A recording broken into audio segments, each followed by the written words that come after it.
The hiss of the steam engine was the only serpent in this raw, red Eden. It was a sound that belonged to another world, a world of iron and coal, of cities choked with smoke and ambition. Yet here it was, cutting through the vast, indifferent silence of the Montana Territory in the autumn of 1876.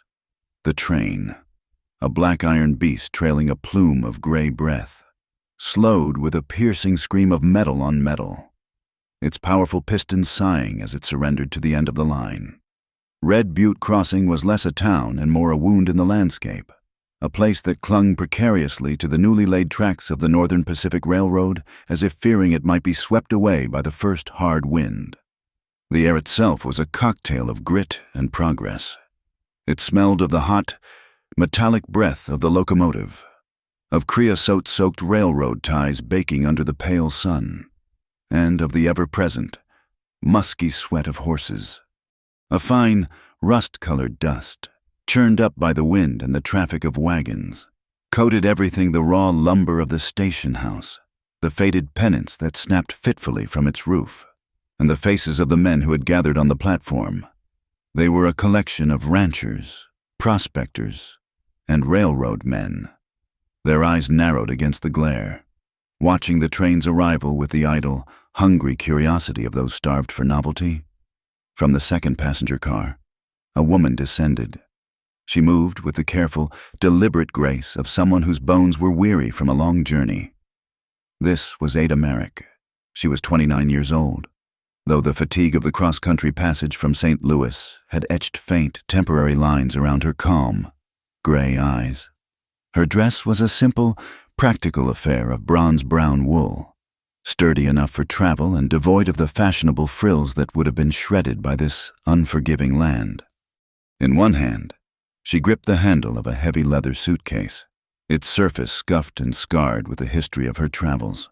She set it down on the dusty platform and straightened her back, taking her first breath of Montana air.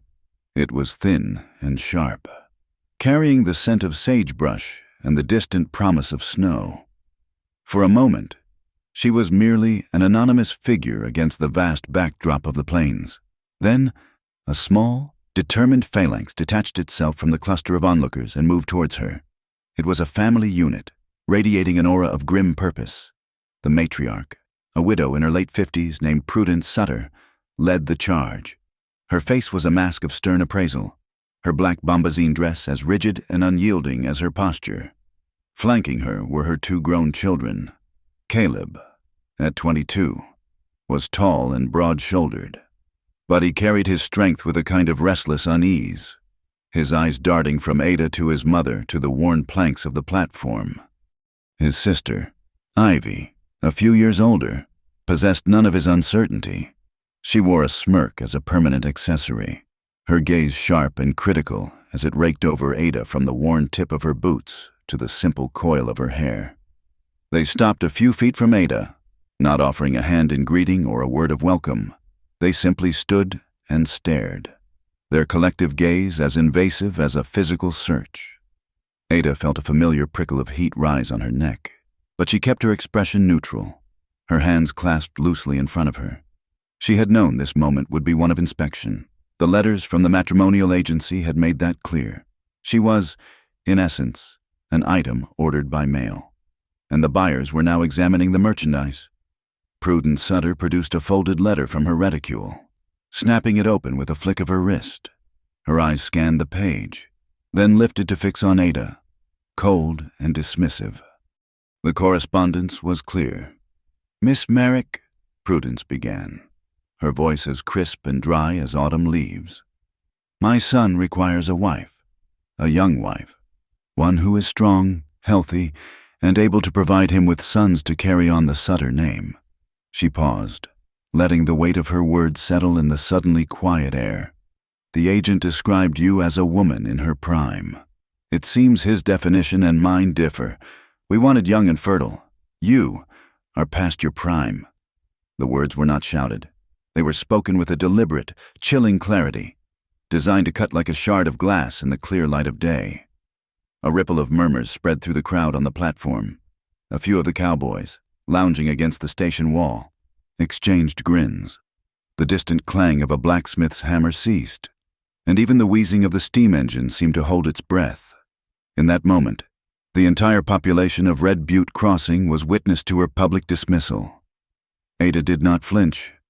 She met the older woman's gaze directly, a quiet strength hardening her own. "I was entirely truthful in my correspondence, Mrs. Sutter," she replied, her voice steady and even, carrying no trace of the tremor she felt in her core. "I stated my age clearly. 29. A faint, almost imperceptible smile touched her lips, a ghost of irony that did not reach her eyes. Her right hand, however, found the handle of her suitcase and tightened its grip until her knuckles showed white. It was her only anchor in this sudden, vicious tide. The crowd's murmuring grew louder, a low hum of speculation and second-hand shame. A lean man in dusty chaps let out a low, suggestive whistle, which was cut short by a sharp glance from another. From the small, white-steepled church at the edge of town, the bell remained silent. There was no welcome here. Prudence Sutter seemed to feed on the public nature of the confrontation. She was a woman accustomed to exercising power in her small domain, and this was a performance. She folded the letter with a sharp crack of paper, a sound of finality. "An arrangement made under false pretenses is no arrangement at all," she declared, her voice ringing with self-righteous authority. She reached back into her reticule and produced not a welcome, but a small cardboard ticket. She stepped forward and thrust it into Ada's free hand. "The train departs for the east at 6 o'clock this evening. I suggest you be on it. Go back to wherever it is you came from." Ada looked down at the ticket in her palm. It felt like a brand, beside his mother. Caleb winced and looked down at his boots, a flush of shame creeping up his neck. He wouldn't meet Ada's eyes. Ivy, however, simply smiled, a thin, cruel curl of her lips that signaled a victory she had clearly savored in advance. The transaction was complete. The judgment had been rendered. The Sutters turned as one and marched back through the crowd, which parted for them like water before the prow of a ship. They left Ada standing alone on the platform, the return ticket in one hand, the handle of her life's possessions in the other, and the weight of 100 pairs of eyes on her back, leaning against the wall of the freight depot, next to a stack of crates containing a new shipment of barbed wire. A man had watched the entire exchange without expression. He was a rancher. That much was clear from the worn denim and leather of his clothes and the way the sun had weathered his skin. He was somewhere past 40, with shoulders that strained the seams of his cotton shirt and a face that seemed carved from seasoned oak. There was a profound solitude about him, an air of quiet self-containment that set him apart from the gossiping townsfolk. This was Silas Crowell. He had come to town for his wire, not for the day's entertainment, but he had received both. He watched as Ada Merrick stood perfectly still for a long moment, the world seeming to swirl around her small, defiant island of silence. He saw her take a single, deep breath. He saw her shoulders, which had tensed under the Sutter's assault, settle. She did not cry. She did not rail against the injustice. She chose dignity, a commodity rarer and more valuable than gold in a place like this. She bent down, tucked the offensive return ticket into a pocket of her dress, and lifted her heavy suitcase. With a straight back and a measured pace, she began to walk away from the station, moving not toward the town's hotel or its church, but simply away, as if she were a woman with no destination left, a person who no longer had a place to turn back to. Silas pushed himself off the wall. He settled his hat more firmly on his head. Then, as if changing his mind, removed it entirely, holding it in his calloused hands. He moved to intercept her, his long strides eating up the distance. He stepped into her path, forcing her to stop. She looked up at him, her gray eyes clear and assessing, showing no fear, only a deep, abiding weariness. His voice, when he spoke, was a low, dry rumble, like stones shifting in a riverbed. "If they don't want you," he said, nodding back toward the retreating forms of the Sutters, "then they're fools." It was, perhaps, the first kindness she had been shown in 1,000 miles, but Ada was a pragmatist, hardened by a life that had taught her the precise value of things. Sympathy was cheap. Kind words don't buy a roof over a woman's head. "Mister," she replied, her tone flat and direct. Silas met her gaze, his own eyes a startlingly clear blue in his weathered face. He saw not a victim, but a survivor. He saw steel where Prudence Sutter had seen only age. "I have a roof," he said simply. "The Crowell Ranch. It's a 3-hour ride from here." He saw the flicker of suspicion in her eyes and quickly added, "This isn't charity, ma'am. It's a place to breathe, a place to stand until you decide your next move. No questions asked and no debt owed." Ada looked at the man. Silas Crowell. His offer was stark, unadorned. It held no false comfort. He was offering a roof, not a rescue. She glanced down at the return ticket in her pocket, a flimsy piece of cardboard that represented failure, a public branding. It was a path back to St. Louis, to the cramped attic room at the seamstress shop, to a life of polite, suffocating pity. Then she looked past Silas, toward the west. The horizon was a brutal, beautiful line of hammered copper, endless and absolute. It promised nothing but distance. It was a place to get lost, or a place to be found. She had traveled halfway across a continent to escape the known. Turning back now felt like a second death. She made her choice not with words, but with a slow, deliberate intake of breath. She let it out, and with it, the humiliation of the platform. She met his clear, assessing gaze. "I have no way to pay for my keep," she said. It was not an apology, but a fact. "I didn't ask for pay," Silas replied.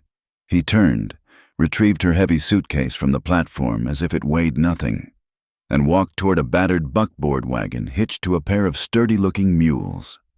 He didn't look back to see if she was following. He knew she would.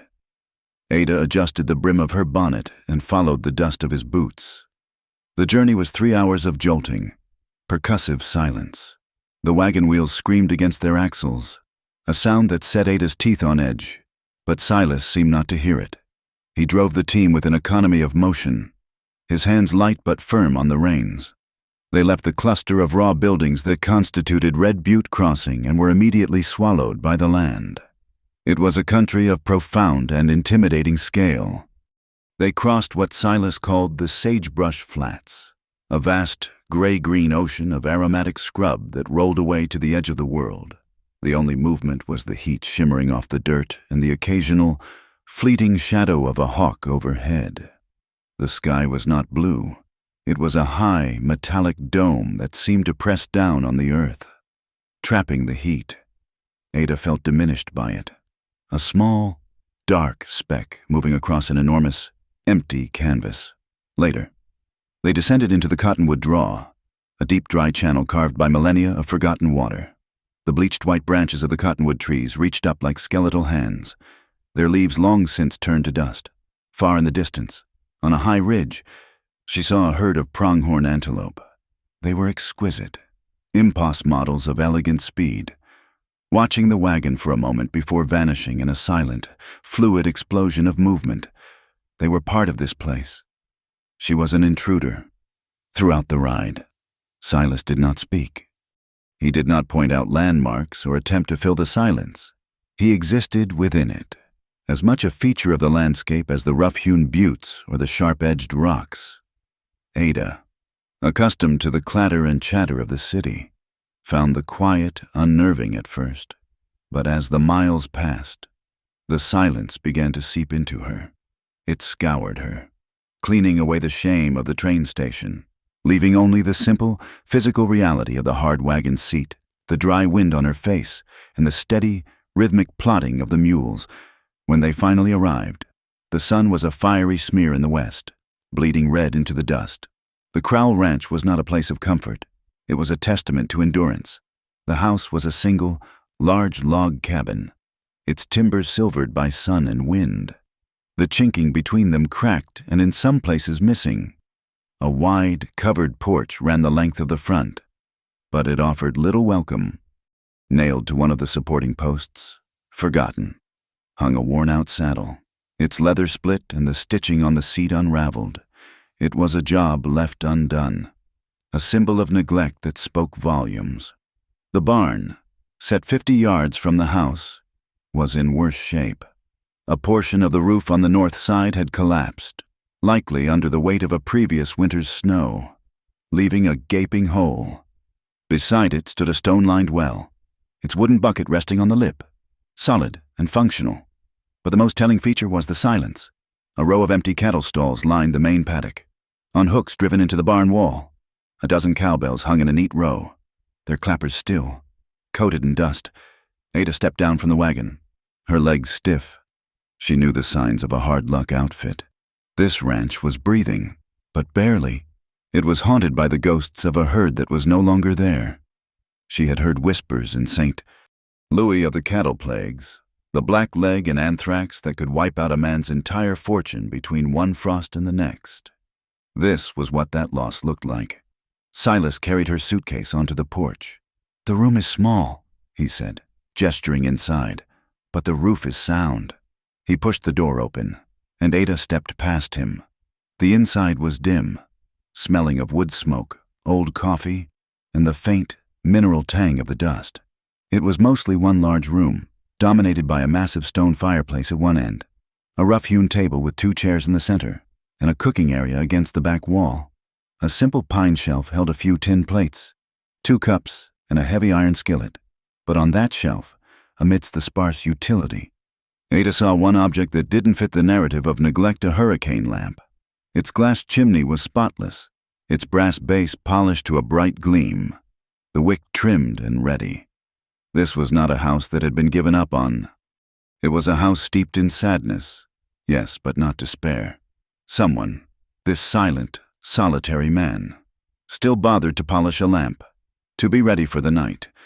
On a small mantel above the cold fireplace sat a single, dust-caked picture frame. Ada's eyes were drawn to it. It held a faded tintype of a young woman with a gentle smile, her hair piled high. Standing beside her, his small hand possessively on her arm, was a little boy of perhaps 5 or 6, dressed in a miniature suit, his expression one of solemn pride. Silas saw where she was looking. He moved past her, his boots heavy on the plank floor. He didn't sigh. He didn't offer an explanation. He simply picked up the frame, his large, calloused hand dwarfing it, and turned it face down on the mantel. The gesture was quiet, final, and more violent than a shout. A door had been slammed and bolted in her face. Ada immediately dropped her gaze, a flush of heat rising in her chest. She understood. That was his. This roof was hers to share, but his grief was his alone. "The partition is there," he said, his voice unchanged, pointing to a heavy wool blanket hanging from a rope, sectioning off a small corner of the cabin. "I'll be in the barn." He left, and Ada was alone. Behind the blanket was a narrow cot with a thin mattress and 2 folded blankets. It was austere, but it was private. She sat on the edge of the cot, her hands folded in her lap, and listened to the sound of the wind as it began to rise, whistling through the cracks in the cabin walls. She did not unpack. Not yet.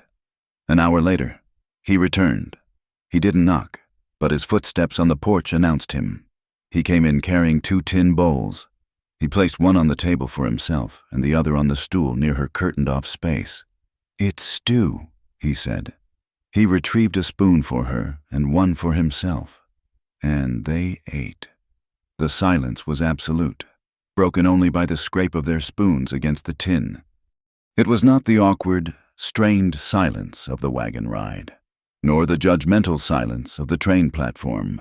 It was a heavy, settled quiet, the kind shared by 2 people who have nothing left to say, or perhaps have too much, and know that words are useless against it. The stew was simple, some kind of wild game and root vegetables, but it was hot and filling. When she was finished, she brought her bowl to the dry sink. "Thank you, Mr. Crowell.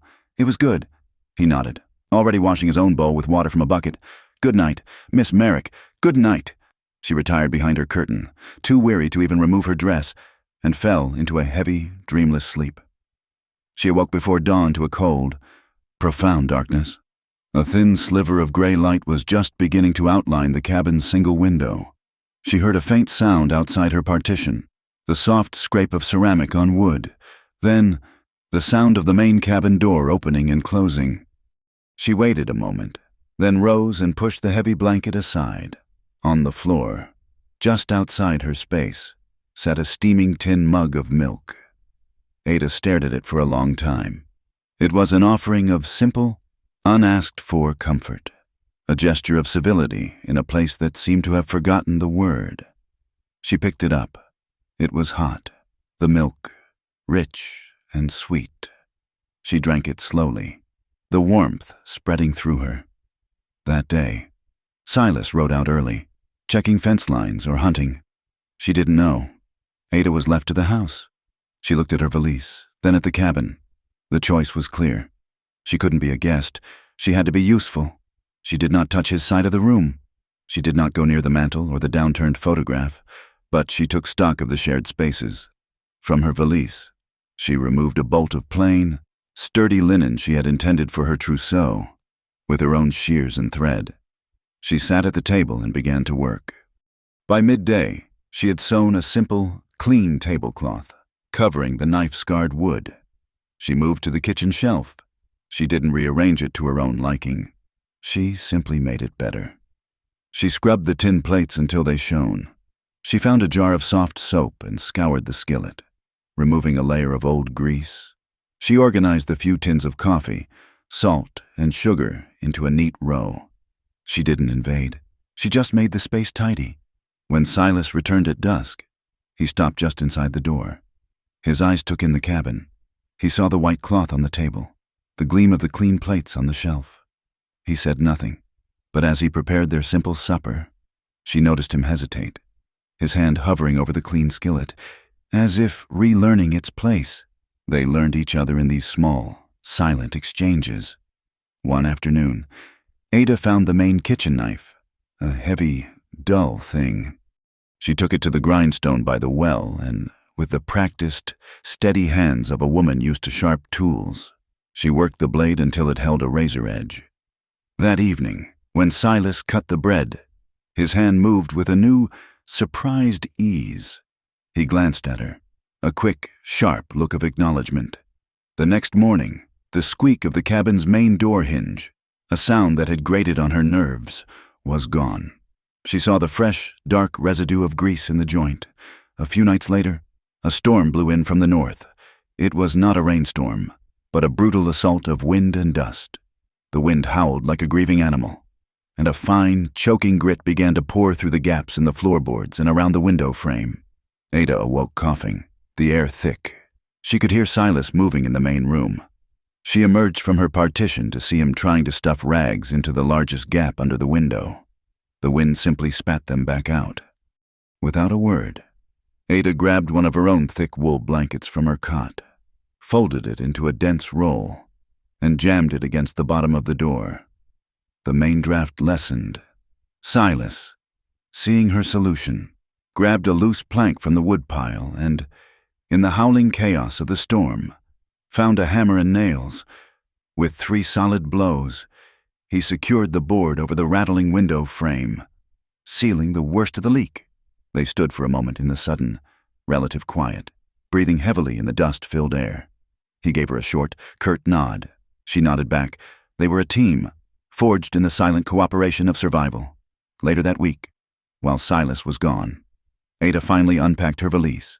She hung her 2 other dresses on a peg, set out her brush, and arranged her few belongings. At the very bottom of the suitcase was a small, empty space. It was a hollow where a lacquered wooden box had once rested. That box had held the letters from a young man in a blue uniform, full of ardent, clumsy poetry and promises of a life in Illinois, a life that had ended in a muddy field near Shiloh. She had carried those letters for 14 years, a heavy, sacred burden, before she left St. Louis, before she had even agreed to the matrimonial agency. She had taken that box to the incinerator behind the shop and watched until every promise had turned to white ash. She had come west with no attachments, no past to cling to. She had not realized, Until now, how heavy an empty space could be. That night, the wind was still. The sky was a sharp, brilliant tapestry of stars, more than she had ever seen. So bright they seemed to be shouting in the silence. She looked through the small window in her partition and saw Silas. He was not in his bunk. He was sitting on the edge of the porch, his back to her, looking up at that vast, stellar ocean. He sat perfectly still, not smoking, not drinking, just watching. He stayed there for hours, a solitary figure communing with the dark. Ada turned away from the window. She did not need to ask what he was looking for. She knew, as she lay on her cot, listening to the vast, empty quiet of the Montana night. She understood. This silent, grieving man on the porch, and she, the woman with the empty space in her suitcase. They were the same. They both had their ghosts. They both had someone to remember in the silence. The fragile peace of the Crowell Ranch, built in the quiet intervals between shared meals and mended fences, was shattered by the sound of polished wheels. It was a sound that did not belong, a crisp, arrogant crunching of gravel that signaled the arrival of the outside world. Ada, who had been airing Silas's dusty linens on a clothesline, paused, her hands still. A carriage, black as a raven's wing and lacquered to a mirror's shine, was pulling to a stop near the porch. It was drawn by a matched pair of black geldings whose harnesses gleamed with polished silver. This was not a rancher's wagon. It was a statement of power. A hired man in a clean shirt jumped down to set a step, and from the carriage emerged Vera Larkspur. Vera was the uncrowned queen of Red Butte Crossing, the widow of a mining speculator who had struck silver and then had the good sense to die of a burst appendix. She possessed the two things the territory respected above all wealth and ironclad confidence. She was handsome, in her late 40s, and dressed in a traveling suit of deep violet that must have cost more than Silas's entire herd of remaining cattle. She moved not with the wind-buffeted uncertainty of the plains, but with the deliberate, self-assured grace of a woman who owned the ground she walked on.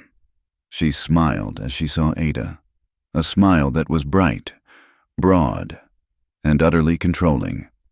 It did not touch her eyes, which were busy cataloging every flaw of the ranch, the split saddle, the unpainted porch, and Ada herself, in her practical brown frock. "You must be the—" "Help," Vera said, her voice like honeyed whiskey. Before Ada could answer, Silas emerged from the barn, wiping axle grease from his hands with a rag. "Vera," he said. His voice was flat, giving nothing away. "Silas, darling," Vera cooed, gliding past Ada as if she were a fence post. She extended a gloved hand. Silas, looking at the grease on his own, simply nodded, which only made Vera's smile widen. "Hiding yourself away, as usual. It's a crime to keep a man of your standing locked up in this canyon." She held up a small basket. "I brought you my peach preserves." A taste of civilization. She swept past him into the cabin, her perfume a heavy scent of lilac instantaneously conquering the familiar smell of wood smoke and coffee. Ada watched from the porch, feeling the invisible line of Vera's intrusion.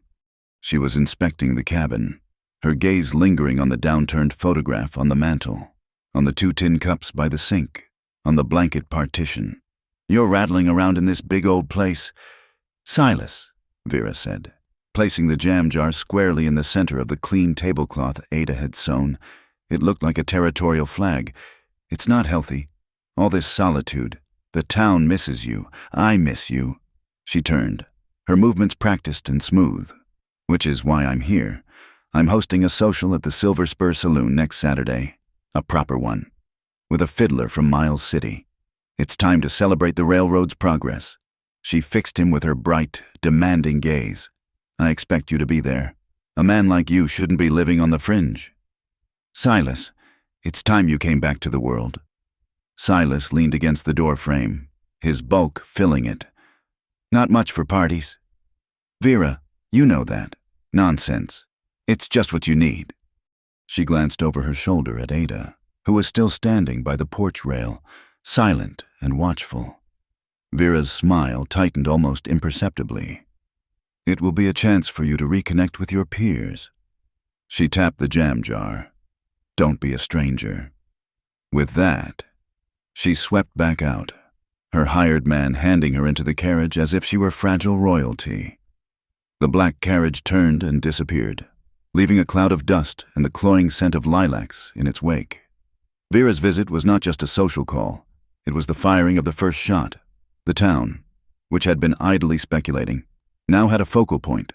The whispers that had followed Ada from the train station began to change, to sharpen, to acquire a new, more venomous edge. The rumor started, as it always did, in the mercantile and the saloon. It was a subtle poison, dripped into the town's well of gossip. Ada Merrick wasn't just a spurned mail-order bride. She was something far more calculating. "Heard the Northern Pacific is planning a new spur," one man would say over a warm beer. "Is that so? Headed where right up Cottonwood Draw?" Funny thing, that the easiest route goes straight through Crowell's Creek. Crowell he'd never sell. That water right is the only thing that kept his ranch alive after the Blackleg. He wouldn't. The first man would agree, leaning in. But that new woman of his, the one from St. Louis, sharp one, they say, awfully convenient, isn't it? She shows up with nothing, right when the railroad starts sniffing around. A woman that age, unmarried. She's not looking for a husband. She's a land grabber, plain and simple. Probably cut a deal with the railroad agent back east. Get the land, get the water, get the money. The rumor was potent because it was plausible. It twisted Ada's quiet competence into cold calculation, her presence into a plot. It reframed Silas not as a rescuer, but as a fool, a lonely man being taken advantage of by a city woman. The rumor was given legs just 3 days later by the arrival of another man. This one far less imposing than Vera, but infinitely more persistent. His name was Mr. Harrow, and he was a representative of the Northern Pacific Railroad. He wore a damp, creased suit and carried a leather satchel, and his eyes never seemed to stop moving. He found Silas mending the roof of the collapsed barn. "Mr. Crowell," he called out, his voice thin in the open air. "A moment of your time, sir, for the cause of progress." Silas descended the ladder, his face grim. He knew this type. Harrow unrolled a blueprint on the side of the wagon, his finger tracing a blue line that cut directly across Silas's property. "As you know, Mr. Crowell, the railroad is the lifeblood of this territory. We are connecting the nation. We are offering a generous compensation package for a simple right-of-way. A strip of land, no wider than this wagon, following the natural course of the draw." Silas's eyes were fixed on the blue line. It didn't just cross his land. It bisected his water source, the spring-fed creek that kept his small herd alive through the dry months. "No," Silas said. Harrow smiled, a patient, practiced expression. "Sir, perhaps you misunderstand. This is a significant sum. It would be enough to hire more hands, perhaps repair this fine barn." I said no. "The territory legislature has granted us wide authority. Mr. Crowell, it would be far cleaner to settle this between us." Silas took a step closer. "And for the first time, Mr. Harrow's smile faltered. The rancher was a large man, and the grief and solitude that defined him had also baked a kind of immovability into his core. "You see that hill, Mr. Harrow?" Silas pointed, his arm rigid. "Just past the cottonwoods. There are 2 markers on it. My wife, Martha, my boy, Thomas. They're buried there." He looked back at the blueprint, his eyes cold as glacial ice. "This land isn't just dirt to be bought and sold by the yard. This is sweat, and it's graves. You're not putting your track through it. Now get off my property." Harrow, recognizing a wall he could not talk his way through, quickly rolled up his blueprint, his professionalism evaporating into nervous haste. He scurried back to his buggy, leaving Silas standing by the broken barn, a sentinel guarding his ghosts. That evening, in the plush red velvet back room of the Silver Spur Saloon, Mr.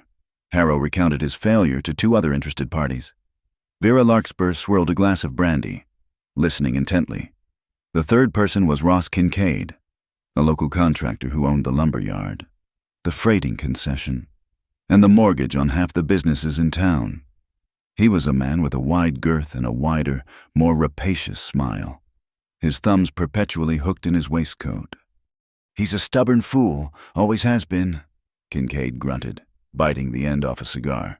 "But stubborn doesn't pay the tax, man." "What do you mean?" Harrow asked, leaning in. "I mean," Kincaid said, lighting his cigar and blowing a cloud of smoke toward the ceiling, "that Crowell hasn't been right since he lost his family. And the anthrax finished the job. He's cash poor, barely scraped together his taxes last year. If he were to have, say, a run of bad luck, a lost few head of cattle, a feed bill he couldn't pay," Kincaid looked at Vera. "If Silas Crowell gets into a deep enough cash bind, he won't have a choice but to sell, or the bank will sell for him.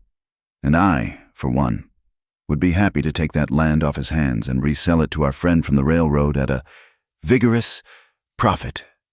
Vera smiled, a genuine, cold smile this time.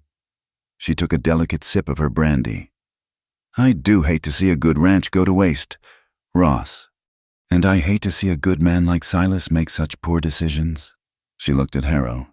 "Perhaps you should let this rest, Mr. Harrow.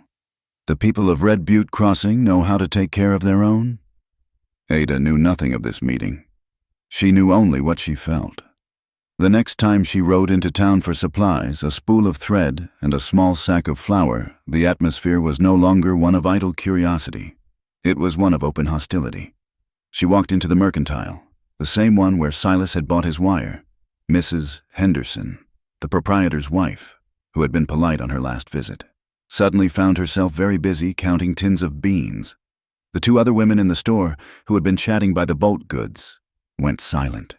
As Ada waited at the counter, she heard one of them whisper to the other, her voice perfectly pitched to be overheard.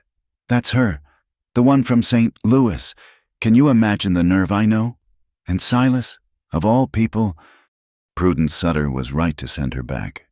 Damaged goods, if you ask me. Well past her time. They say she's got him wrapped around her finger, after his water rights. That's what I heard. He won't last the winter. Past her time.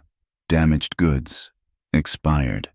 The same words, the same judgment she had faced on the train platform, now recycled and given a new, malevolent purpose. A hot, stinging shame washed over Ada. She felt her hands tremble and grip the edge of the counter. For a moment, she had the overwhelming urge to flee, to run back to the wagon and hide. Then she thought of the cold cabin, of the polished lamp, of the quiet, shared meals. She thought of the empty space in her suitcase. She had not come this far to be broken by the whispers of bitter women.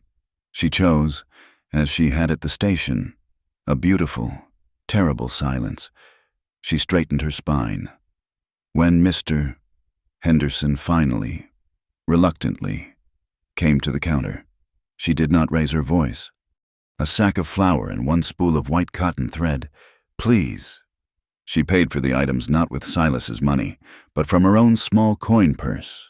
It held the meager earnings she'd made by mending shirts for 2 ranch hands from a neighboring outfit. It was her own. She placed the coins on the counter, one by one, picked up her parcels, and, with her head held high, walked out of the store.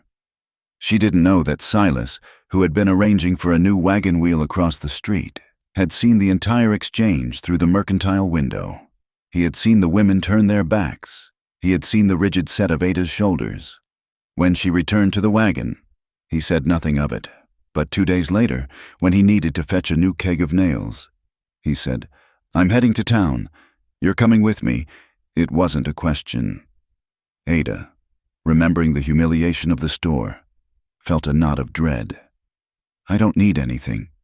Silas, I didn't ask," he said, already hitching the mules. When they arrived, he didn't park the wagon at the edge of town.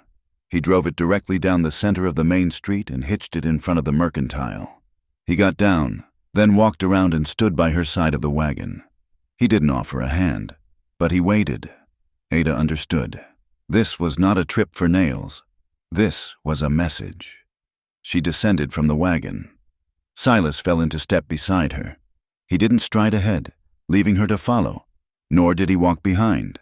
He walked with her. shoulder to shoulder. They were a matched set. They walked the entire length of the dusty street, from the mercantile to the blacksmith's and back again. He did not speak. He did not tip his hat. He simply moved with his measured, unhurried pace, his presence a silent challenge. The town watched. The gossips fell silent as they passed. The men lounging outside the saloon, who might have offered a sly comment, looked at the set of Silas Crowell's jaw and thought better of it. He was not defending her with words. He was defending her with his body, with his proximity. He was forcing the town to see them as one unit. He was, in his silent way, drawing a line in the dust. When they returned to the ranch, Ada felt a new, fragile sense of belonging. His silent defense had meant more than any flowery speech could have, but Vera Larkspur was not a woman to be so easily thwarted. She saw Silas's public walk as a hardening of his position, a challenge to her own. She would not be ignored. A week later, a rider delivered a single, creamy envelope. It was thick, expensive cardstock. Ada, who was taking bread from the oven, picked it up from the porch. Her name was not on it. It was addressed, in elegant, swirling script, to Mr. Silas Crowell. She knew, with a sinking certainty, what it was. She left it on the kitchen table, squarely on the center of her hand-sewn cloth. When Silas came in for supper, he saw it immediately. He picked it up, broke the wax seal, and read the contents. It was the formal invitation to Vera's social at the Silver Spur.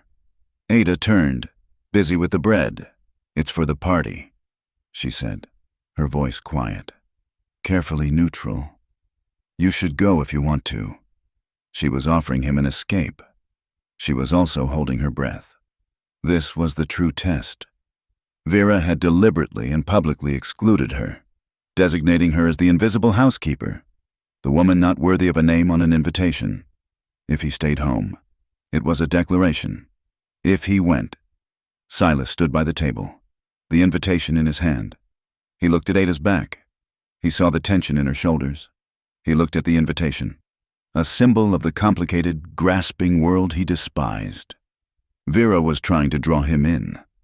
Ada was watching him, waiting for him to prove he was the man who walked beside her. The pressure of it, the unspoken, emotional demand, made his chest tighten. He was a man of barns, of fences, of solitude. He knew how to fight a blizzard. He knew how to track a wolf.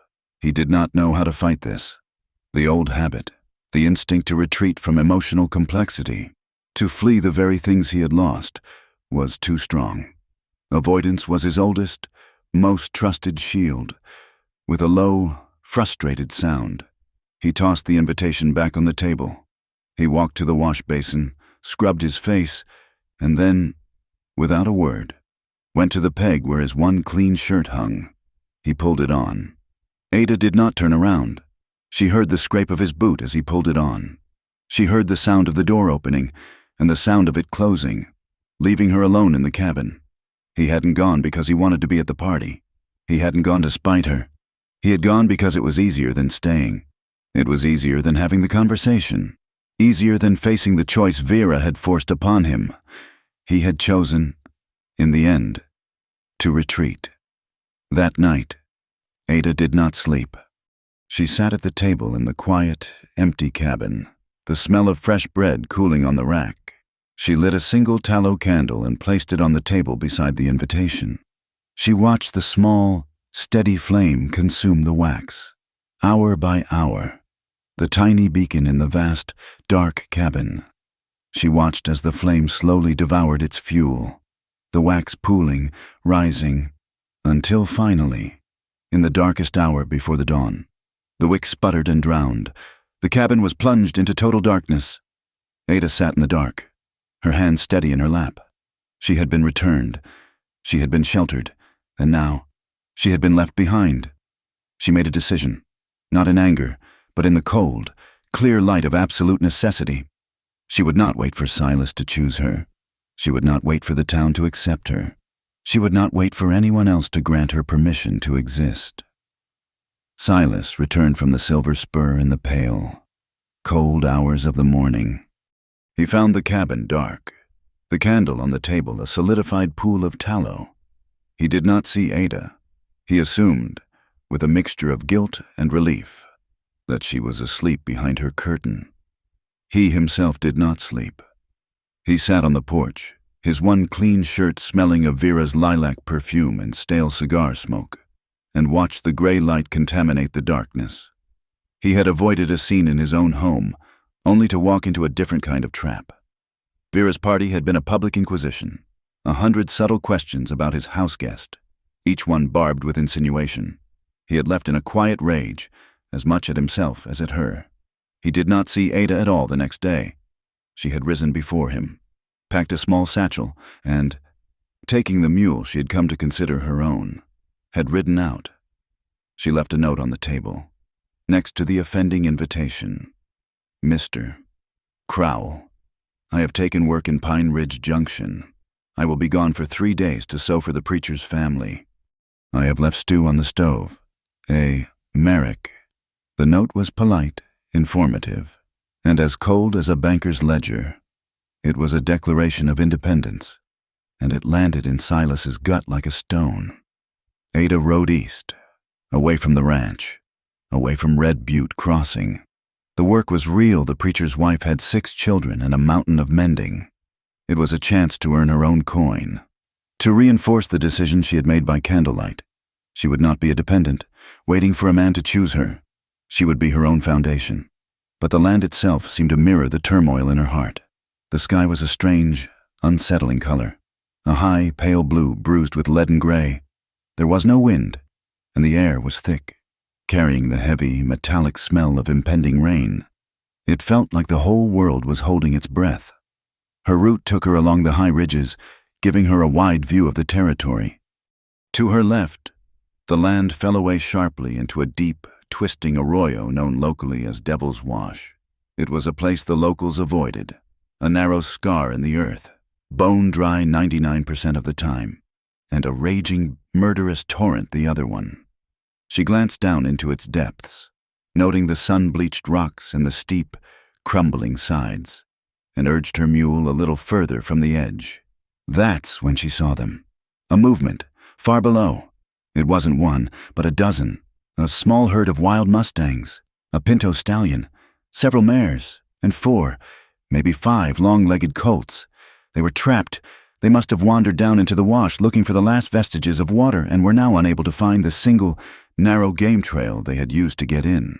They were running back and forth in a state of growing panic, their hoofbeats echoing faintly up to her. A dry, frantic sound. Ada stopped, her hands tightening on the reins. She looked at the herd, then up at the sky. The bruised gray clouds were no longer just a stain. They were assembling, boiling up from the west, their bellies a dark, sickening purple. The air was so charged she could taste the electricity on her tongue. She had a choice. She could ride on. Pine Ridge Junction was 2 hours away. This was not her problem. These were not her horses. This was not her land. She was on her own, she had told herself, but as she watched, one of the colts, a pale buckskin, stumbled and fell. Its mother nudged it, frantic. Ada's resolve cracked. She thought of the cold, empty stalls at Silas's ranch, the silent cowbells on the wall. She thought of the empty space in her own valise.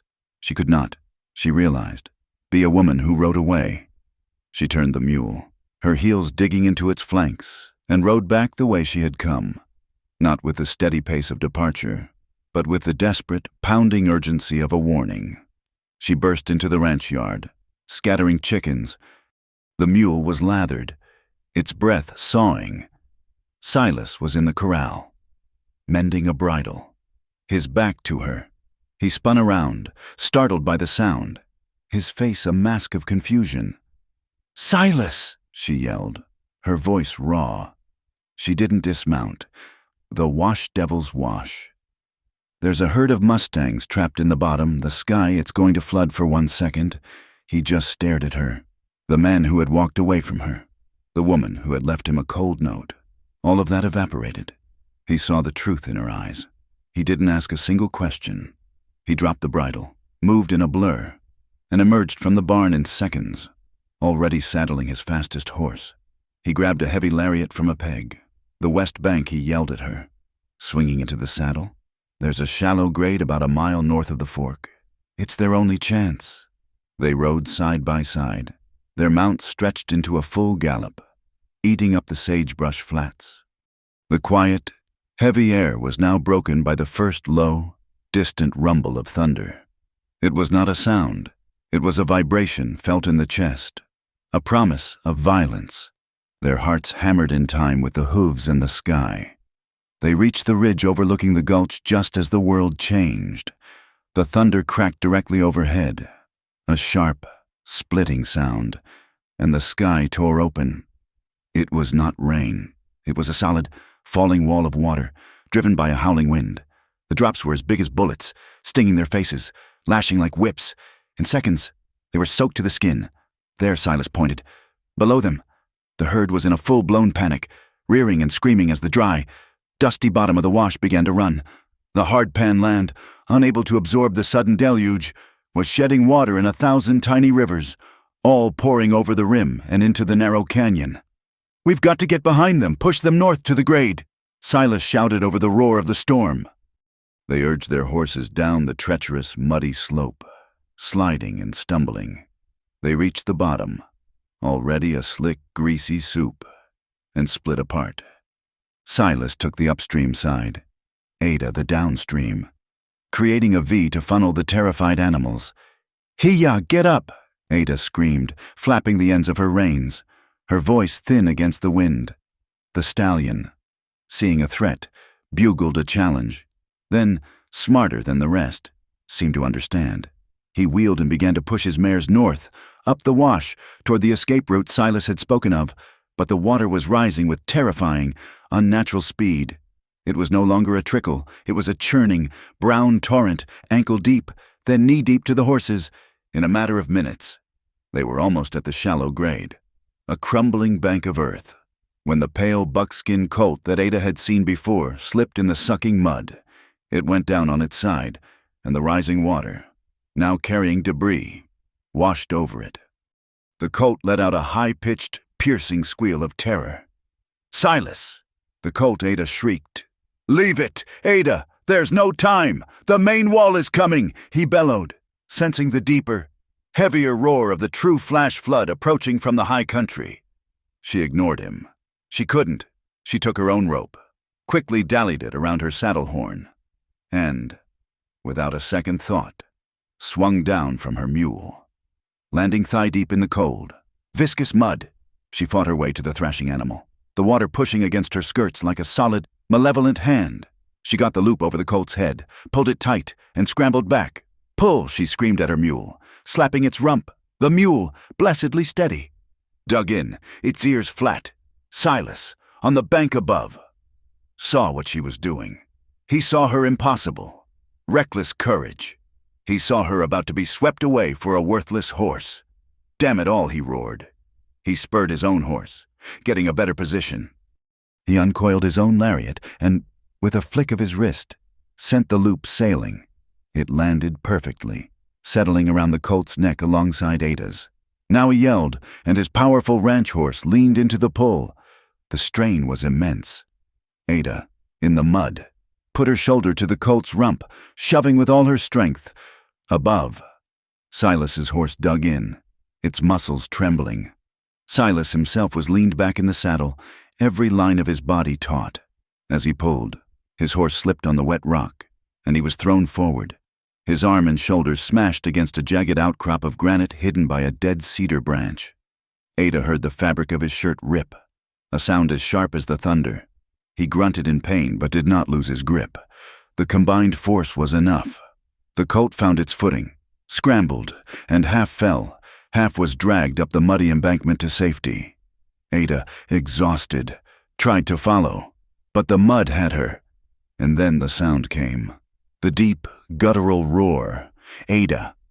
Silas's voice was pure, raw terror. She looked up the wash. It was no longer a river. It was a moving, churning brown wall, 10 feet high, carrying entire trees, rocks, and the debris of the plains. It was coming at her with the speed of a locomotive. She had no time to think. Silas had dropped his rope from the colt and thrown it again, this time to her. The loop landed in the mud at her feet. She grabbed it, wrapped it around her wrist, and the world was erased. The wall of water hit her. It was like being struck by a mountain cold, heavy and absolute. She was ripped from her feet, but the rope held. She felt herself being dragged, choked, and tumbled, and then she was airborne, flying through the mud, as Silas's horse, in a panic, hauled her up the bank. She landed in a heap at his feet, coughing, spitting mud, and gasping for air as the flood thundered past. Feet below where she had been standing, they were alive. They were on the high ground, but the rain was still a solid, deafening sheet. They couldn't move. "In here," quick Silas yelled, grabbing her arm and half-dragging her. He had spotted a shallow alcove in the rock face, a wide, dry space shielded by an overhang. He pushed her in, then hauled their 2 terrified horses in behind them, their wet bodies steaming. They were safe. The adrenaline vanished, and the cold hit them like a physical blow.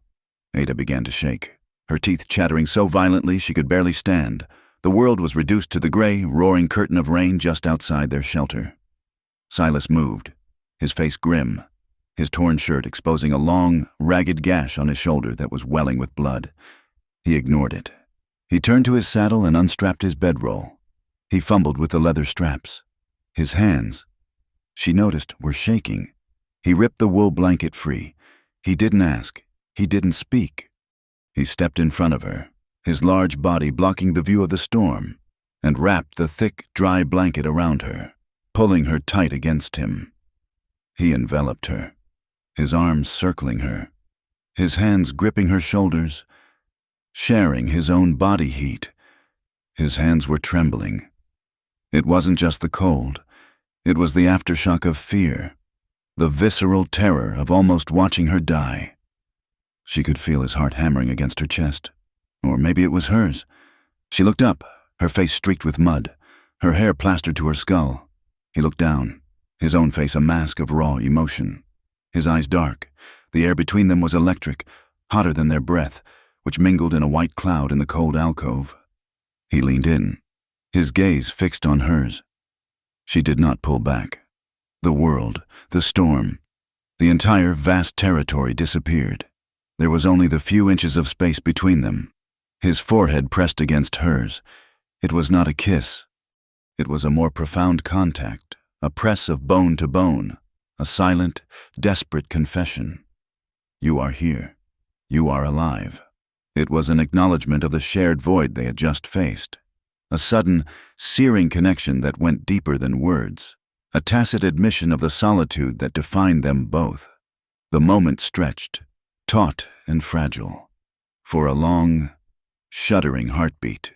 Then, as if he had touched a hot stove, Silas broke it. He recoiled, his hands dropping from her. He stepped back, turning his face away from her, and stared out at the pounding rain. His back rigid. He had let his guard down, and the vulnerability was too much. The wall, the one he had built around himself after his wife and son died, slammed back into place. They stood in silence for a long time, the only sound the deafening hammer of the rain on the rock outside. Finally, the storm passed. The roar faded to a drip. The clouds broke, and a weak, watery sun emerged, casting a strange, ethereal golden light over the washed clean world. The air smelled of ozone and wet sage. They found the mustangs, including the buckskin colt, huddled on the high ground, grazing nervously. Silently, they gathered them, and their own mounts, and began the long, squelching walk back to the ranch. They were soaked, caked in mud, and bone-weary, but the air between them had changed. As they crested the last ridge, Ada glanced at Silas. He was already looking at her. A slow, exhausted, almost imperceptible smile touched the corner of his mouth. She smiled back. Their return, muddy, disheveled, and leading a string of wild horses, was not unnoticed. A hand from a neighboring ranch saw them, and by nightfall, the story was already being twisted in the Silver Spur. Spent the entire night in a cave up in the wash, Ross Kincaid said, swirling his whiskey. Vera Larkspur, sitting across from him, arched a perfectly shaped eyebrow. The entire night, you say just the two of them, she took a delicate sip of her wine, and he came back with his shirt torn. She is a more resourceful woman than I gave her credit for. Poor Silas. Her smile was as sharp and cold as a shard of new ice. Back at the ranch, as dusk settled, Ada insisted on tending to Silas's shoulder. He stood stiffly by the fireplace, the blanket she had used now draped over a chair. As she gently cleaned the mud and grit from the raw, bleeding gash, her touch was light, professional, the same efficiency she applied to her sewing. He watched her, his jaw tight. The quiet, domestic intimacy of her touch was, in its own way, more unsettling than the moment in the cave. "Ada," he said, his voice rough. She looked up, her hands pausing, her gray eyes clear. "Yes." He opened his mouth. He wanted to say, "Thank you." He wanted to say, "I was a fool to go to that party." He wanted to say, "When I saw that water coming, I thought," but the words wouldn't come. They were trapped behind the wall he had so carefully rebuilt. He looked away from her, at the fire. "Those Mustangs," he said, his voice flat, all emotion carefully scrubbed from it. "They'll fetch a good price from the Army remount station at Fort Shaw." Ada's hands went still for just a second. A shadow passed over her eyes, so quick he almost missed it. She looked back down at his wound. "Yes," she said, her voice just as quiet, just as neutral. "I imagine they will." She tied off the bandage with a neat, firm knot and stepped away, back to her own side of the room. The cold front arrived after dark, a tangible entity that pressed against the log walls of the cabin. The wind had teeth, and it gnawed at the chinking, moaning through the cracks with a lonely, hungry sound that seemed to drain the warmth from the very air. Inside, a healthy fire roared in the stone hearth, a defiant bastion of heat and light against the encroaching dark. The polished hurricane lamp sat on the table, casting a steady, honeyed glow. Ada sat in the circle of its light, her head bent over her work. The needle in her hand moved with a slow, rhythmic precision, a tiny silver fish darting through the rough, dark wool of Silas's torn shirt. The bandage on his shoulder was a stark white against his skin when he moved. She was mending the tear the rock had made, her stitches small and neat, a line of order imposed upon chaos. Silas sat across from her, watching the fire. He had been silent for the better part of an hour, a heavy, brooding presence in the small room. The awkwardness that had descended after their return from the wash had cooled and hardened into a familiar, impenetrable wall between them. He had retreated into his solitude, and she into her work. Finally, he rose. The scrape of his chair on the wood floor was loud in the quiet room. Ada didn't look up, but her fingers paused, the needle hovering over the fabric. She heard him move to the stove, the clink of the cast-iron kettle, the splash of water from the bucket. The wind shrieked, rattling the window frame, and she instinctively pulled her shawl tighter. A few minutes later, a new scent mingled with the wood smoke, the sharp, clean fragrance of mint. Silas placed a steaming tin mug on the table beside her elbow. He had made tea. For her, he set another mug down for himself and resumed his seat. She looked from the mug to his face. His expression was unreadable in the flickering firelight. "Thank you," she said, her voice quiet. He just nodded, wrapping his large, calloused hands around his own mug. The silence returned, but it had changed. The simple act of making tea had altered its texture. It was no longer a wall, but a shared space. She took a sip. The tea was hot and sweet, a welcome warmth that spread through her chest. She set the mug down and picked up the shirt again. "I believe," she said, her eyes still on her stitches, "that I will finally be able to wash the smell of wet horse out of my clothes, though I'm not entirely certain it won't linger in my hair forever." It was a small offering, a conversational pebble tossed into the still pool of their silence. Silas looked at her, and a strange, unused expression softened the hard lines of his face. It was the ghost of a smile. A low sound, a rough chuckle, rumbled in his chest, It's a smell that gets in your bones, he agreed. Worse than skunk. Some say, stays with you longer. The sound of his quiet laughter was the crack in the ice. The tension that had held the room in its grip for days finally, blessedly, broke. Ada found herself smiling back. A genuine, tired smile. In St. Louis, the air always smelled of coal smoke and the river. A damp, heavy smell. In the summers, you could taste the grit on your teeth. She paused, the needle still for a moment. The shop where I worked was on the second floor, above a tannery. The noise, there were 20 of us, each at a machine. The whole floor would vibrate. The sound of the needles, all day long, was like 1,000 tiny heartbeats, all out of rhythm. He listened, his head cocked slightly, his gaze on her face. He was seeing her.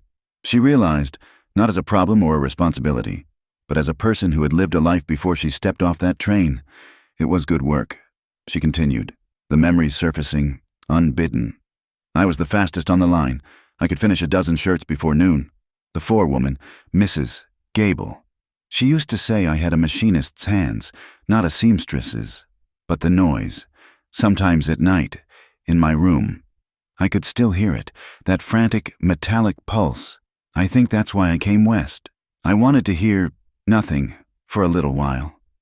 She fell silent, a little embarrassed by her confession. She looked at him, expecting him to retreat from the intimacy of her words. Instead, he just nodded slowly, as if he understood. I know about wanting quiet, he said, his voice low and rough. He stared into the depths of his mug. My boy, Thomas, he was never quiet. A flicker of that same pained smile crossed his lips. He had 1,000 questions a day. Why's the sky blue? Pa, how does a seed know to grow up? Do horses dream? He took a long, slow breath. The summer he turned 6, the fever came up from the south with a herd of Texas longhorns. Swept through the valley. They called it cattle fever. But it took more than just the cattle. His voice, which had been a low rumble, became thick, fractured. He stopped, swallowing hard. Ada put the shirt down in her lap. Her own breathing seemed to stop. He got quiet. Then, Silas managed to say, his voice breaking on the last word, for 3 days, the house was so still. I kept thinking I could hear him, asking another question, but it was just the wind. He cleared his throat. A raw, painful sound. He did not look at her. He stared into the fire, his jaw clenched so tight a muscle jumped. When it was over, the silence was the loudest thing I'd ever heard. It's all I've heard since. The confession hung in the air between them, raw and profound. He had shared the source of his wound, the name of his ghost. Ada felt her own heartache, not with pity, but with a deep, resonant empathy. She understood the weight of a silence that was filled with everything you had lost. Without thinking, she reached across the table and laid her hand on his forearm. His muscles were rigid, like knotted rope. She said nothing. There were no words for a grief that vast. Her touch was her only language. He flinched, almost imperceptibly, then went still. He did not pull away. After a long moment, he slowly, tentatively, turned his own hand over and covered hers. His palm was rough, calloused, but his touch was surprisingly gentle. They sat like that for a long time, their hands clasped on the table, the fire crackling, the wind howling its lonely song outside. A silent pact was made in that touch, an acknowledgement of shared sorrow, a promise of shared quiet. Suddenly, a violent gust of wind slammed against the cabin. The window frame, the one he had secured during the dust storm, gave way with a sharp crack of wood. It flew open, slamming against the inside wall. A blast of icy air and a scattering of dry leaves burst into the room, sending the flames in the hearth dancing wildly. Silas shot to his feet. "Damn thing," he muttered, moving to the window. He reached up to grab the swinging frame, but his boot heel caught on the edge of the bearskin rug on the floor. He stumbled, his balance gone. He was a big man, and he went down heavily, his uninjured shoulder hitting the log wall with a dull thud. Silas Ada was on her feet in an instant, moving to his side. He was already pushing himself up, grunting, "I'm all right." But as he tried to stand, he slipped again on the rug. Ada reached out to steady him. Her hands found his arm, and she braced herself. He grabbed her shoulder to keep from falling, and in an instant, they were a tangle of limbs and wool blankets, stumbling together in the sudden, chaotic cold. He regained his footing, but they were flush against each other, his chest to her back, both of them wrapped in the heavy folds of the blanket she had used to brace herself. The wind howled through the open window, but in their small, accidental cocoon, there was a sudden shock and warmth. Ada could feel the solid wall of his chest against her shoulders, the heat of him seeping through her dress. She could hear his breathing, ragged and close to her ear. She turned her head, and her face was inches from his. The world stopped. The wind, the fire, the cold had all faded away. There was only the space between them, charged with the ghosts they had just raised and the life they had just saved. His eyes, dark and turbulent in the firelight, were fixed on hers. He wasn't the distant, walled-off rancher anymore. He was the man who had trembled in the cave, the man whose voice had broken when he spoke his son's name. She saw the question in his eyes, a silent, vulnerable plea, and in her own, he saw the answer. Slowly, hesitantly, he lowered his head. His kiss was not one of passion or demand. It was a question, soft and tentative. It was short, trembling, and deeply, achingly warm. It tasted of mint tea and wood smoke and years of unspoken loneliness. It was the kiss of a man who had forgotten how, and a woman who had never been kissed with such reverence. He pulled back, just an inch, his eyes searching hers. Ada felt a slow smile spread across her face. He smiled back, a true, unguarded smile that transformed his weathered face.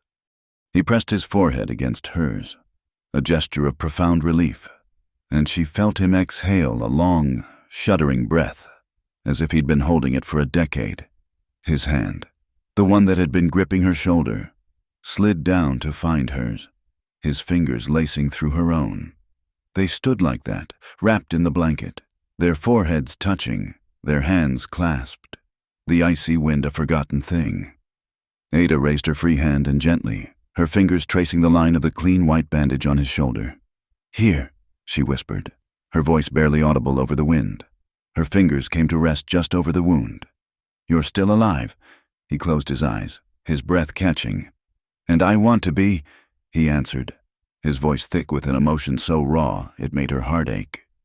He led her away from the window, pulling the bearskin rug closer to the hearth.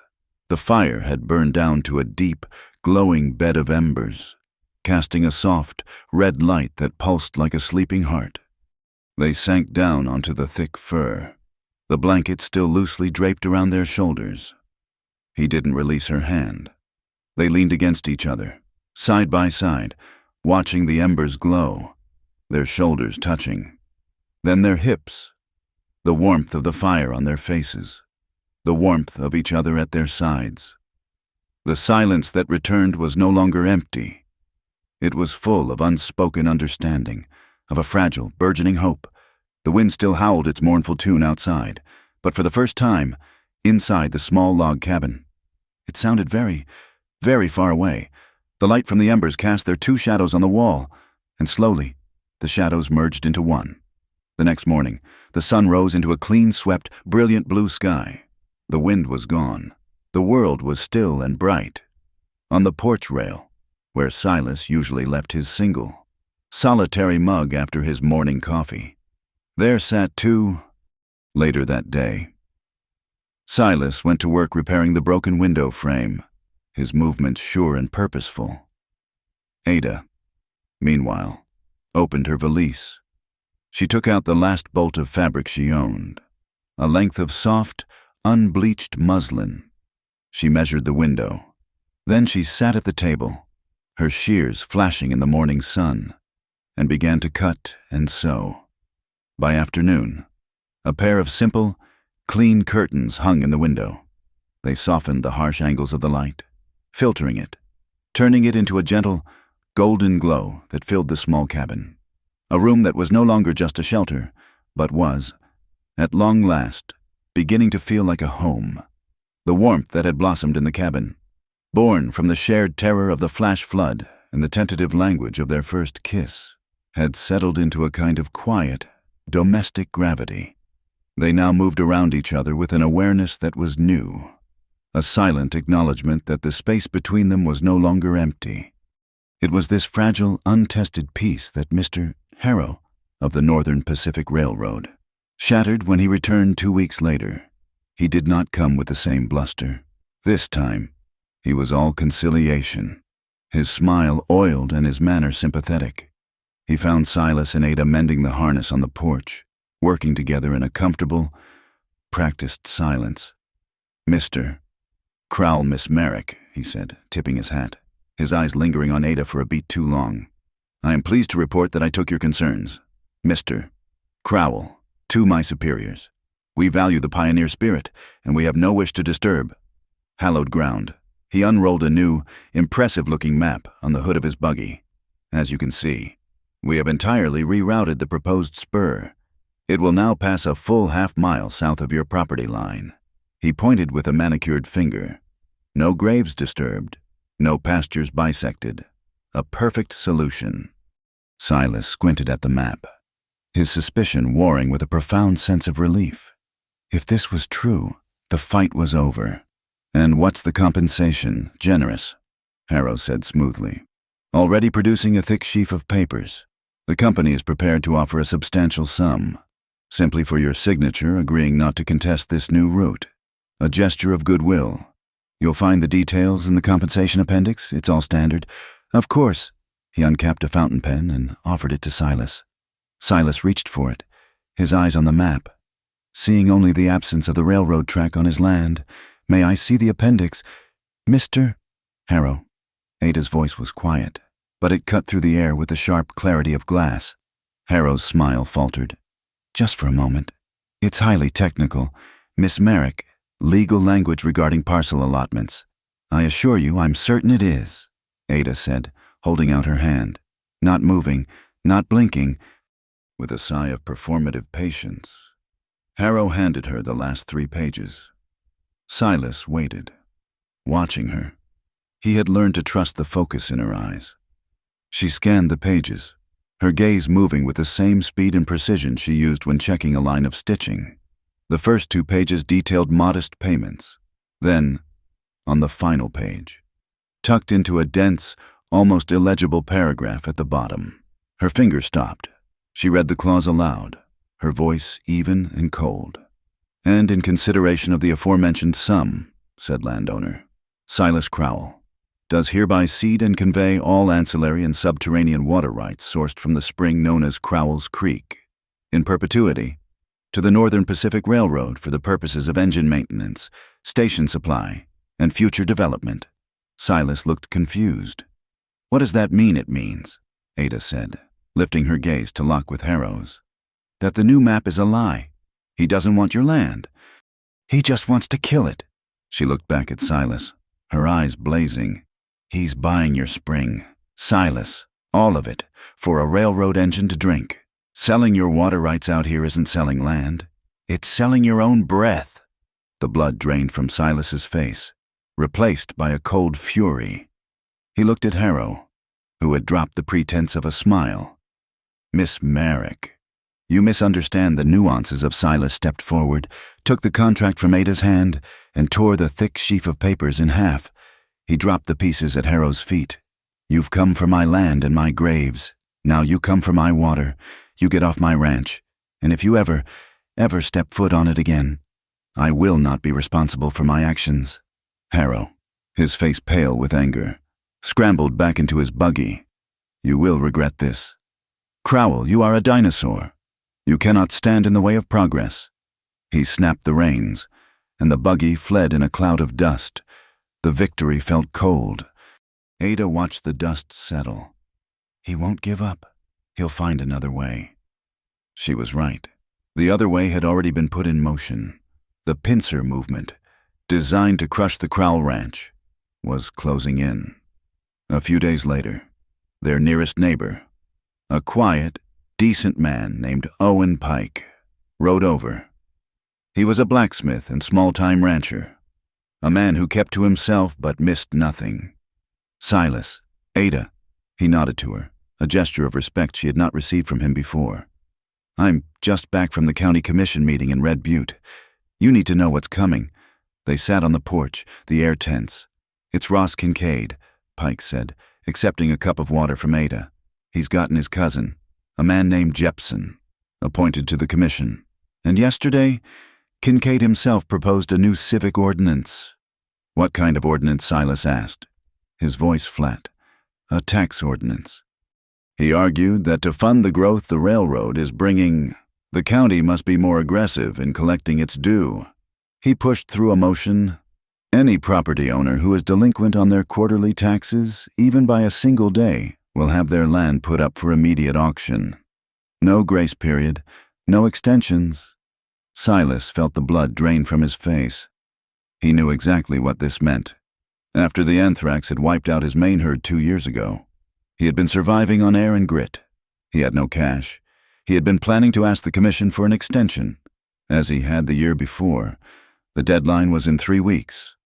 Pike looked at his boots. It gets worse. Vera Larkspur is chairing the New Town Prosperity Committee. She's hosting a massive fundraising gala at the Silver Spur. The talk is, she's not raising money for a new church steeple. She's raising capital. She and Kincaid mean to be the first in line at the auction block to buy up any distressed properties that come available. Starting with yours. The trap was laid. Elegant and brutal. Harrow, Kincaid, and Vera. The railroad, the contractor, and the bankroll.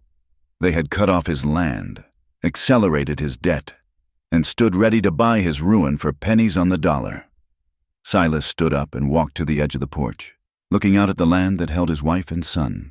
He looked, for the first time since Ada had arrived, like a truly broken man. Ada watched him for a long moment. She saw the despair in the slump of his shoulders.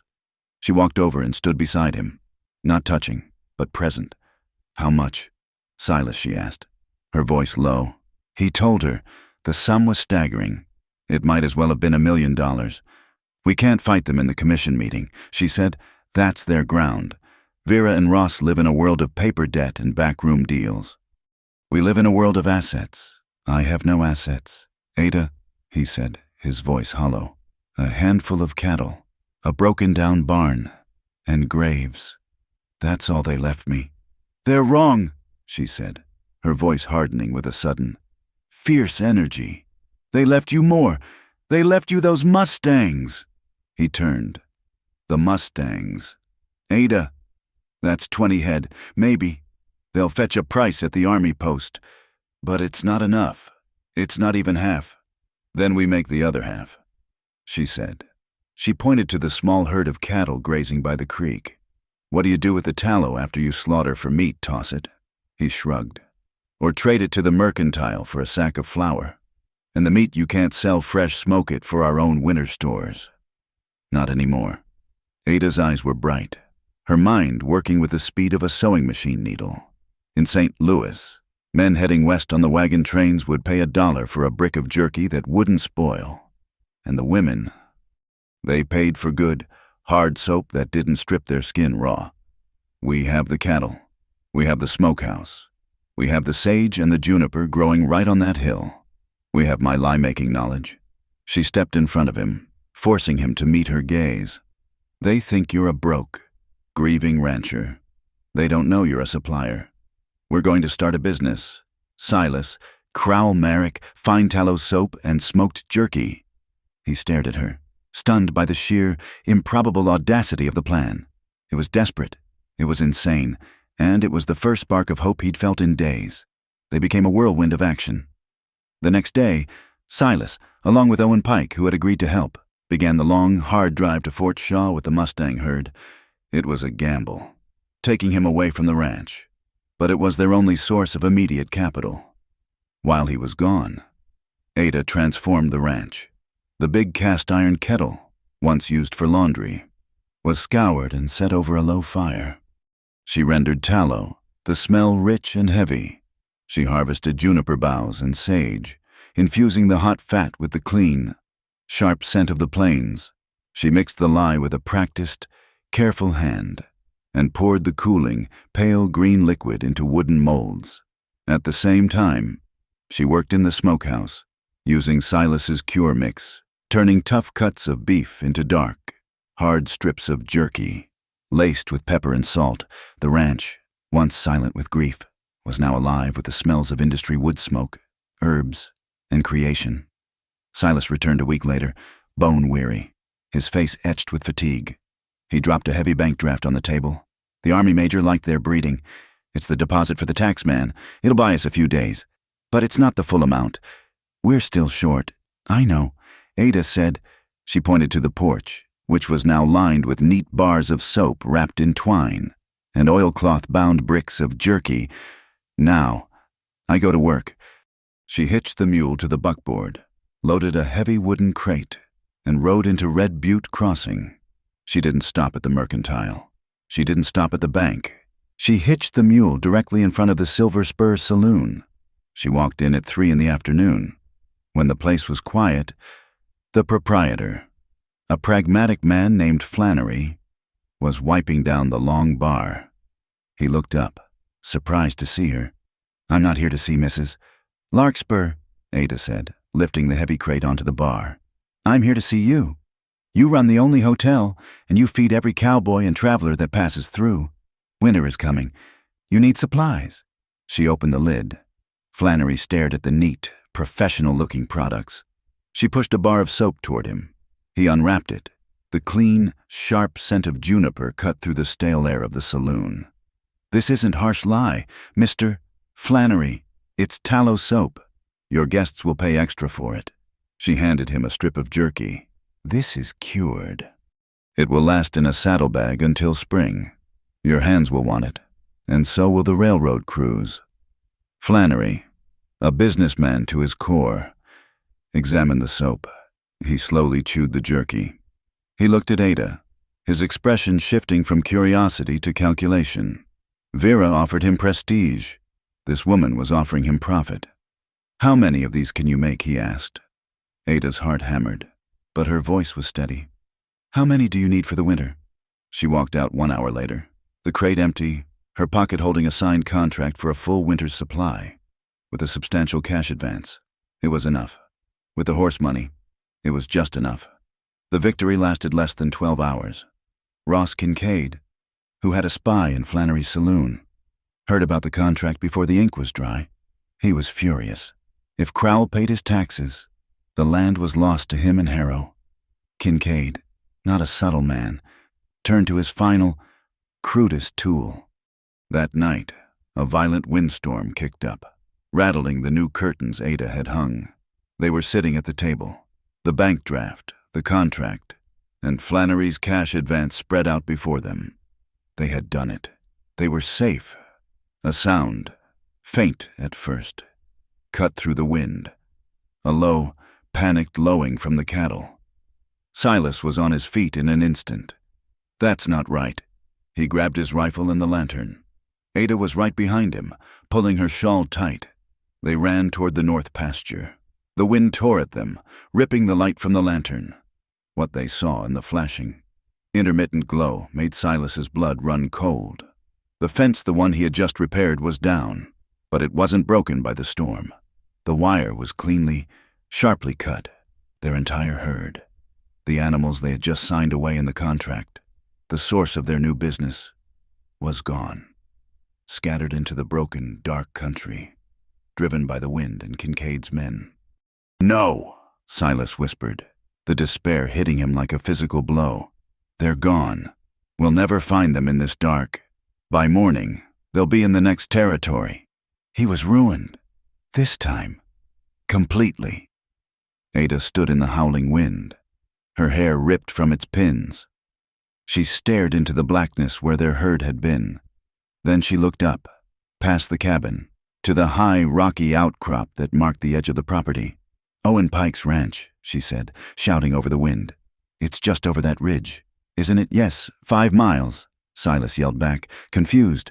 "And Sheriff Dunn's station is south. We can't ride to both in time." "We don't have to ride," Ada shouted. She ran back to the cabin, Silas following. She didn't grab a saddle. She grabbed the half-full can of kerosene for the lamps. She grabbed a tattered horse blanket from the barn. "Ada, what in God's name are you doing?" Silas yelled, as she ran past him, up the steep hill toward the outcrop. She didn't answer. She reached the summit, the highest point of land for miles, the wind threatening to rip her from her feet. She found a dead, dry branch, jammed it into the rocks, and wrapped the blanket around it. She soaked the wool in kerosene, with fumbling, frozen fingers. She struck a match. A massive, brilliant torch exploded into the night, a column of fire that beat back the wind, a distress signal that could be seen for 20 miles. "They'll see it," she gasped, her face illuminated, her eyes fixed on the horizon. The signal for fire or raiders. "They'll come. They waited. The fire roaring." Within the hour, they heard it. Hoofbeats pounding fast. Owen Pike and 2 of his ranch hands, rifles drawn. "Saw the signal," Pike yelled. "Pulling up." "What is it, a fire, Kincaid?" Silas growled, pointing to the cut fence. "He cut the wire. Scattered my herd." Pike's face hardened. "That son of a snake!" He looked at the flaming beacon, then at Ada. His eyes filled with a new, profound respect. Just then, more riders. Sheriff Dunn and a deputy, coming from the south. Crowell. What's the meaning of this fire? The entire valley, woken by the beacon, could see the lights and the gathering of men on Crowell's hill. They saw the cut wire. They saw Ada Merrick, standing by the fire she had built, directing the men, her voice clear and strong. It took all night, but the combined force of the men, guided by Ada's knowledge of where the herd had been, rounded up all but 3 of the animals. At dawn, a buggy appeared. Mr. Harrow, riding out to meet Kincaid to celebrate their victory, pulled up, his face a mask of disbelief. He saw the recovered herd, the sheriff, and Ada, handing a hot tin mug of coffee to Owen Pike. He approached, tipping his hat, his voice dripping with false sympathy. "Mr. Crowell, such a dreadful bit of luck."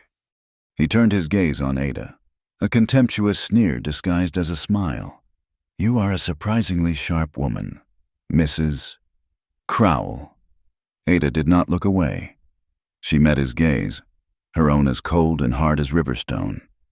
"It's Miss Merrick," she said, her voice clear in the quiet morning air. "And yes, I am." Harrow's smile evaporated. He had been assessed and dismissed. He turned his buggy and rode away. Silas had watched the entire exchange. He had seen Harrow's humiliation. He looked at Ada, who was now calmly discussing the evidence of the cut wire with the sheriff. He had a sudden, sharp realization. He had thought, when he walked beside her in town, that he was protecting her. He had been wrong. She was protecting him. Her intelligence, her resilience, her name. Her presence by his side was not a liability. It was his strongest shield. That afternoon, they rode into Red Butte Crossing. They walked past the Silver Spur, past Kincaid's lumber yard, and into the county clerk's office. They paid the taxes in full, in cash. The clerk's jaw dropped. As they walked out onto the street, Silas stopped. He looked at Ada. "The county commission meeting is tonight," he said. "They're voting on Kincaid's auction ordinance. We've paid the tax." "Silas," Ada said, her shoulders slumping with fatigue, "we have no more business with them." "Oh, yes we do," Silas said, his voice low and steady. He met her gaze, and for the first time she saw no walls, no ghosts, only a clear, unwavering certainty. "They've all been talking about us for weeks. It's time we gave them something to talk about." He held out his arm. It was a formal, public gesture. "Miss Merrick, will you accompany me?" The storm did not arrive with a warning. One moment, the sky was a cold, clear slate of stars. The next, the world was gone, erased by a blinding, horizontal wall of white. The blizzard hit Red Butte Crossing with the force of an avalanche, a sudden, violent assault of wind and snow that howled like a legion of ghosts. It was a killer storm, the kind that trapped cattle in drifts and froze men in their saddles. Inside the cabin, The world was reduced to the small, warm circle of lamplight. The wind screamed at the logs, and fine, powdery snow sifted through the cracks, but the fire in the hearth held its ground. Silas and Ada sat at the table, not talking, but preparing. They were not preparing for the storm, but for the meeting. On the table, neatly stacked, were Ada's ledger book, her pen, a bottle of ink, and the signed contract from the Silver Spur Saloon. They were preparing for war. Silas looked at the window. Now a solid, opaque sheet of white. No one's going anywhere in this. They'll have to postpone the meeting.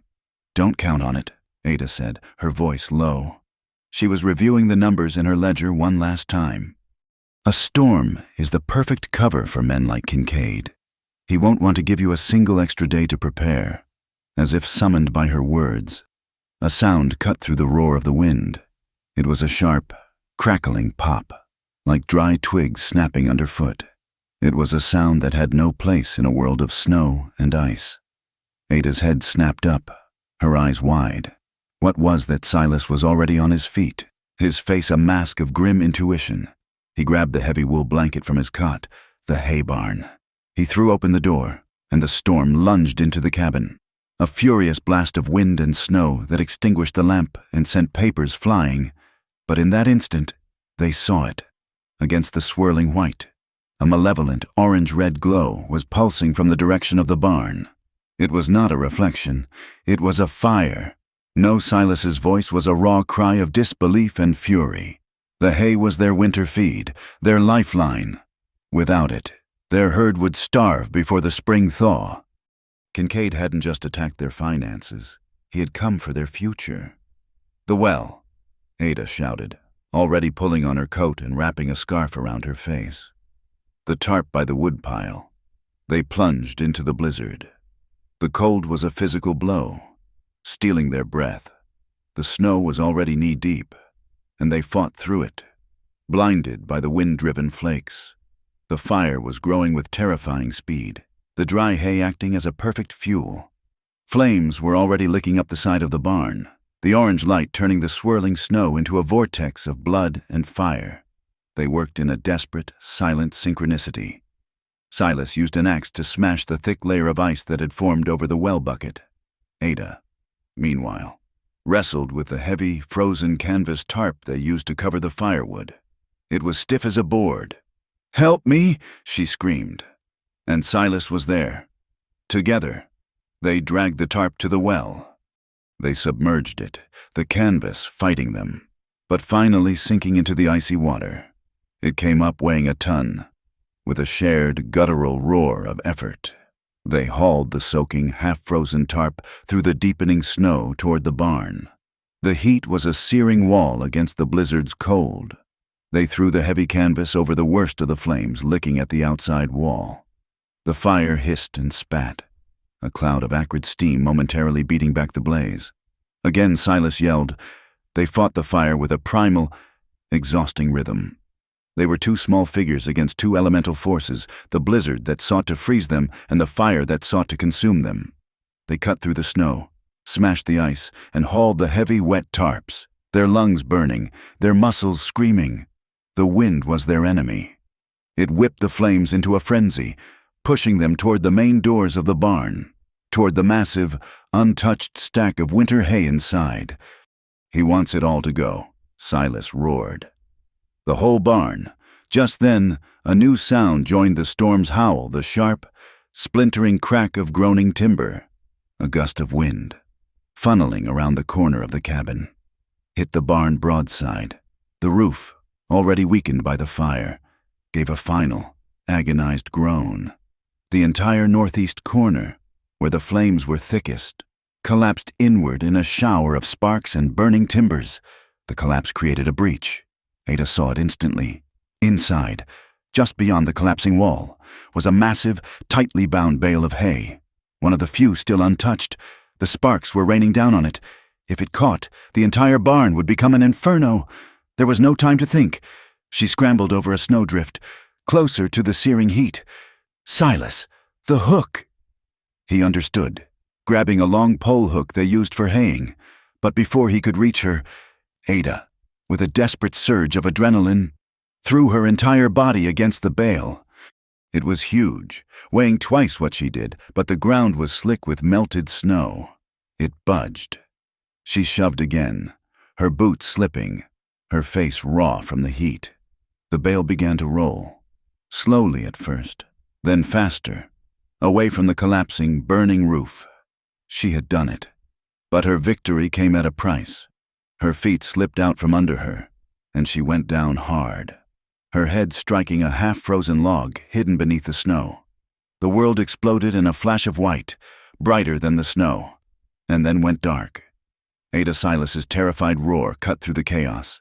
He saw her fall. He dropped the hook and lunged, scrambling through the fire and debris. He grabbed her by the front of her coat, heedless of the flames licking at his own sleeves, and dragged her limp body back, away from the fire, into the relative safety of a deep snowdrift. He was kneeling over her, brushing the snow from her face, when a new figure emerged from the blizzard. Not one, but two. Sheriff Dunn and his deputy, their rifles held ready. They had been on patrol, checking on the outlying ranches because of the storm, and had seen the glow. Crowell, what in blazes? The sheriff stopped, his eyes taking in the scene, the burning barn, the cut wire from the night before, and now this. His deputy, meanwhile, circled the barn, his lantern held high. Sheriff, the deputy yelled, "Over here, got one behind the barn, huddled against the wind."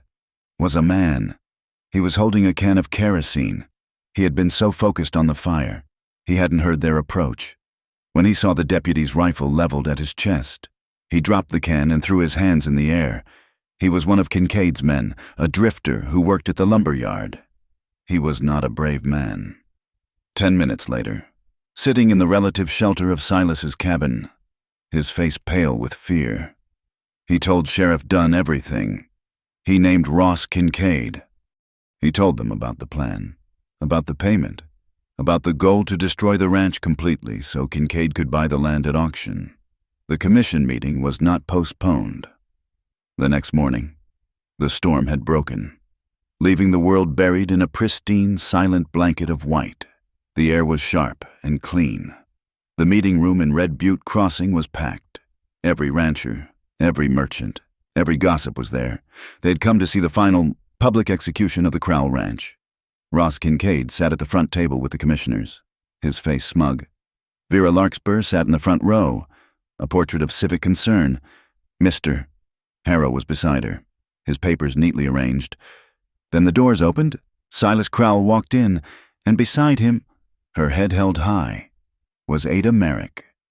She had a long scratch on her cheek, a faint smudge of soot on her jaw, and her right hand was wrapped in a clean white bandage where she had burned it on the falling timbers. They looked exhausted, battered, but they did not look defeated. A murmur went through the crowd. The meeting began. The clerk confirmed that Silas Crowell's taxes had been paid in full. Kincaid's face tightened. The chairman, Kincaid's cousin Jepson, moved on quickly. Next, we have the proposal from the Northern Pacific Railroad for the new spur line. Mr. Harrow stood, unrolling his deceptive map. He spoke of progress, of prosperity, of the glorious future the railroad would bring. He finished with a flourish. "Are there any questions for Mr. Harrow?" Jepson asked, already preparing to call the vote.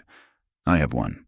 Ada's voice, though quiet, carried through the silent room. She stood up. Her bandaged hand rested on the back of her chair. "Mr. Harrow, I was very impressed by your company's generosity in agreeing not to contest the tax payment of a man you believe to be bankrupt. So my question is this: why would the railroad be so generous?" Harrow was taken aback. "Well, as I said, you value profit." "Mr. Harrow," Ada cut in, her voice still calm, but now with an edge of steel. "So, let me rephrase. What is the true value of the compensation you offered Mr. Crowell? Because the map you have presented to this commission is not the same map you presented to us." The murmur in the crowd grew louder. Harrow's face began to flush. "That is an outrageous accusation. Is it?" Ada took a step forward. Then perhaps you can explain to the Commission the clause in your contract's appendix, the one that cedes all water rights from Crowell's Creek to the railroad in perpetuity. Or was that just a bit of technical language you hoped a simple rancher wouldn't understand? The room erupted.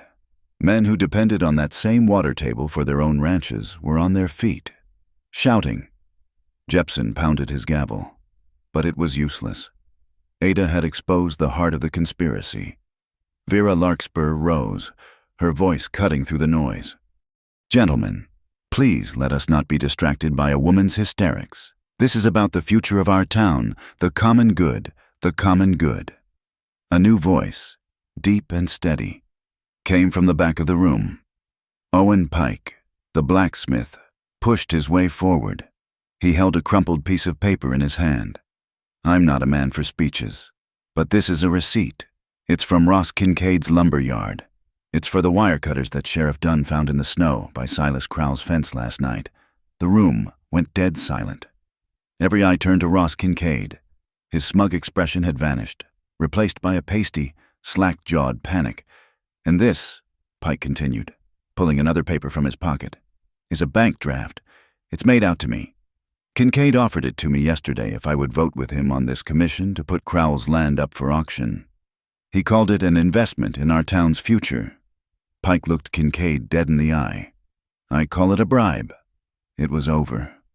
The conspiracy had been laid bare, piece by brutal piece. Jepson, seeing his own position was now untenable, frantically called for a vote on the railroad proposal. The commission, under the furious gaze of every rancher in the room, voted unanimously to reject the Northern Pacific's route and demanded a full investigation. As the gavel came down, Sheriff Dunn stepped forward. He walked directly to the front table, pulled a pair of handcuffs from his belt, and clamped one on Ross Kincaid's wrist. Ross Kincaid, he said, his voice ringing in the silent room. You are under arrest for arson, destruction of property, and attempted bribery. Kincaid looked desperately at Vera. She simply looked back at him, her face a mask of disappointment. Then she turned her gaze on Ada. For a moment, the two women stared at each other across the crowded room. Vera gave a small, almost imperceptible nod. It was not a surrender. It was an acknowledgement, a recognition of a worthy opponent. Then, with a thin, cold smile, she gathered her shawl and swept from the room.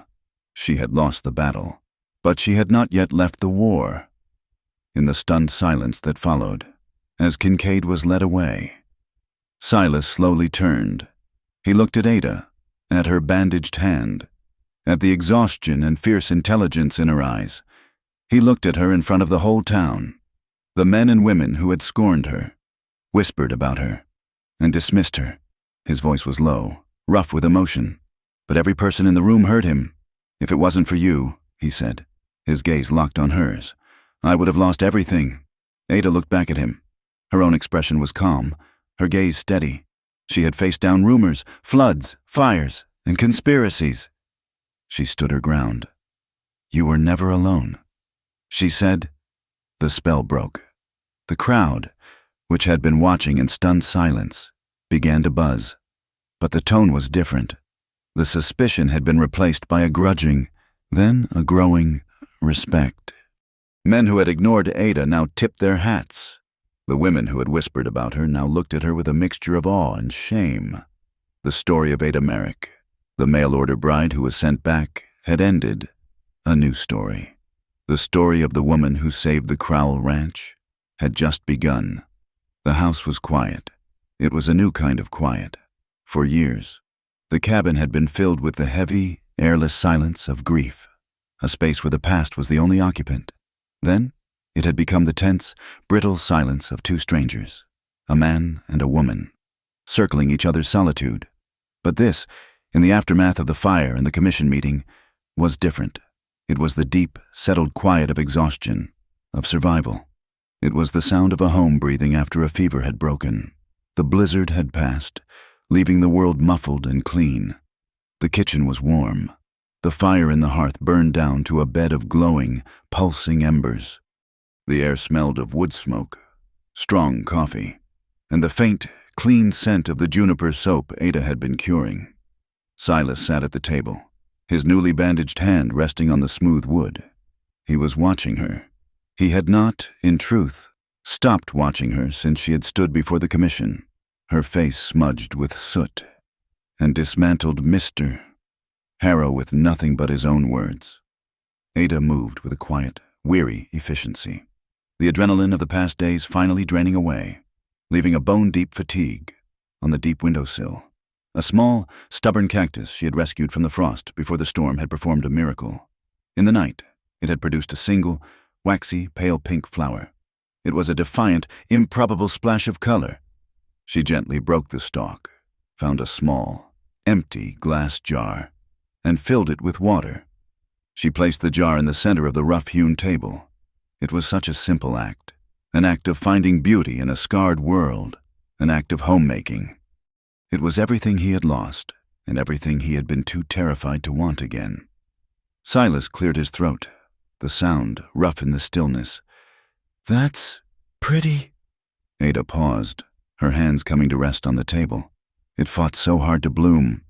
She said, her voice a low murmur. It seemed a shame to let it go unseen. She sat down across from him. The battle was over. Kincaid was in jail. Harrow was disgraced. The ranch was, for the first time, truly safe, and they were left, for the first time, with only each other. "You saved this place." "Ada," he said, his voice quiet. He wasn't looking at the flower. He was looking at her. "We saved it," she corrected softly. "You, me, Owen Pike, even the sheriff. No." He shook his head, looking down at his own hands, the uninjured one tracing the grain of the wood. "I had already given up, long before you came, not just on the ranch. On all of it." He took a shaky breath, and she knew this confession was costing him more than the fire. "When Martha died," he said, speaking his wife's name aloud to her for the first time. "And then Thomas. I didn't just bury them on that hill. I buried myself. I walled myself up in this cabin. I thought that by being silent, by not wanting, I was honoring them, that I was keeping them safe from any more mistakes." His voice grew thick. The words pulled from a deep, 14-year-old wound. "She wasn't like me, Martha. She was like that flower. She wanted to plant an orchard. She wanted to build a bigger house with real glass windows. I was always the one who said, wait for a better price on the herd. Wait until the new barn is finished." He squeezed his eyes shut for a moment. "The spring she took ill. She wanted to go to St. Louis, to see her sister. I told her to wait, just one more season. The cattle needed me." He opened his eyes, and they were raw with a grief that had never healed. "She died in this room, Ada, and the last thing she said to me was, 'I'm so tired of waiting.' Silas." I let her slip away because I was a coward. I was too quiet. I was so afraid of losing what I had, I didn't know how to hold it. He looked at her, his shame and regret laid bare. "When you arrived, I did it again. I was so terrified of what you made me feel, the hope, that I ran. I went to Vera's party. I left you here, alone. I almost made the same mistake. In the same way, I almost lost you because I was too afraid to speak." Ada listened, her own heart aching, not with pity, but with a profound, resonant empathy. She saw the man he was, not the grim, silent rancher, but a man hollowed out by a single, crushing regret. She reached across the table, her hand resting palm up on the wood near his. "We all have our ghosts. Silas," she said, her voice just as quiet. "Yours live here, in this house." In the silence, she glanced at the curtained window, at the dark, snow-covered plains beyond. "Mine live in train stations." He looked at her, his brow furrowed. "All my life," she said, "I have been on a platform, either waiting for a train to arrive or waiting for one to leave. I was left at an orphanage in one. I fled my old life in one. I was publicly returned, like faulty mail, at one. Right here." She offered a thin, humorless smile. "You spend enough time in train stations, you learn how to read people. You learn who is running to something and who is running from it. And you learn, above all else, that it is always safer to be the one holding the ticket. It hurts less to be the one who leaves than the one who is left behind." She finally met his gaze. her own clear and steady. When I left you that note, the one to go to Pine Ridge Junction, I was leaving, in my heart. I was already on the platform. When you went to Vera's party, you just confirmed everything I'd ever learned. That staying is a fool's game. That belonging is a myth for other people. Ada, he whispered, his voice cracking. And then, she continued, a new strength in her voice. I saw those horses in the wash, and I turned my mule around. And you came after me. You rode into the flood, and in that meeting, you stood with me. You gave me your name to use as a shield. She took a slow, deep breath. You're right. We have both been afraid. You're afraid of losing what you love. I'm afraid of loving what I will inevitably lose. She looked at him, her gaze unflinching. I think we are both more afraid of happiness than we ever were of Kincaid or that fire. Pain is simple. We know it. We've lived inside it. It's familiar. But happiness requires you to be brave. It requires you to stand still, to put your suitcase down. It requires you to stay. The admission hung in the warm air, a truth as solid and real as the table between them. Silas looked at her hand, still resting on the wood. He turned his own and covered it, his calloused, rough skin enveloping hers. He held it for a long moment. Then he let go. He stood, his chair scraping on the floor. He walked to the pegs by the door, where his heavy, fire-singed coat hung. He fumbled in the pocket with his good hand. He pulled something out. He walked back to the table and stood before her. He opened his hand. It was not a ring. It was a flat, dark piece of iron, about 3 inches long, forged and hammered into a rough, oblong shape. It was smooth on one side and had 2 small, square holes on the other. Ada recognized it immediately. It was a piece of a horseshoe, one he must have been working on at the forge, hammered flat and smooth by fire and his own hand. I don't have what a man is supposed to have, he said, his voice thick with an emotion he no longer fought. I don't have jewels from St. Louis. I don't have a big, fancy house to offer. All I have is this. He gestured to the cabin, to the land outside, this broken down, half-burned, stubborn, beautiful place. He held the piece of iron out to her. It was heavy, and still held the faint, metallic scent of the forge. This is a promise. Ada Merrick. It's not a ring. It's a nail. It's a hinge. It's a piece of the plow. It's a promise to finish the barn roof. It's a promise to guard that creek with my life. It's a promise to build a house we can be proud of. He met her eyes. It's a promise to stay with you. If you'll have me. If you'll stay, too. Ada looked at the piece of iron, this testament of labor, this symbol of home. It was the most beautiful, most real thing anyone had ever offered her. Her eyes stung, and a single, hot tear, the first she had allowed herself in years, escaped and tracked down her sooty cheek. She wiped it away, angry at the display. She stood up, but she did not take the iron. Not yet.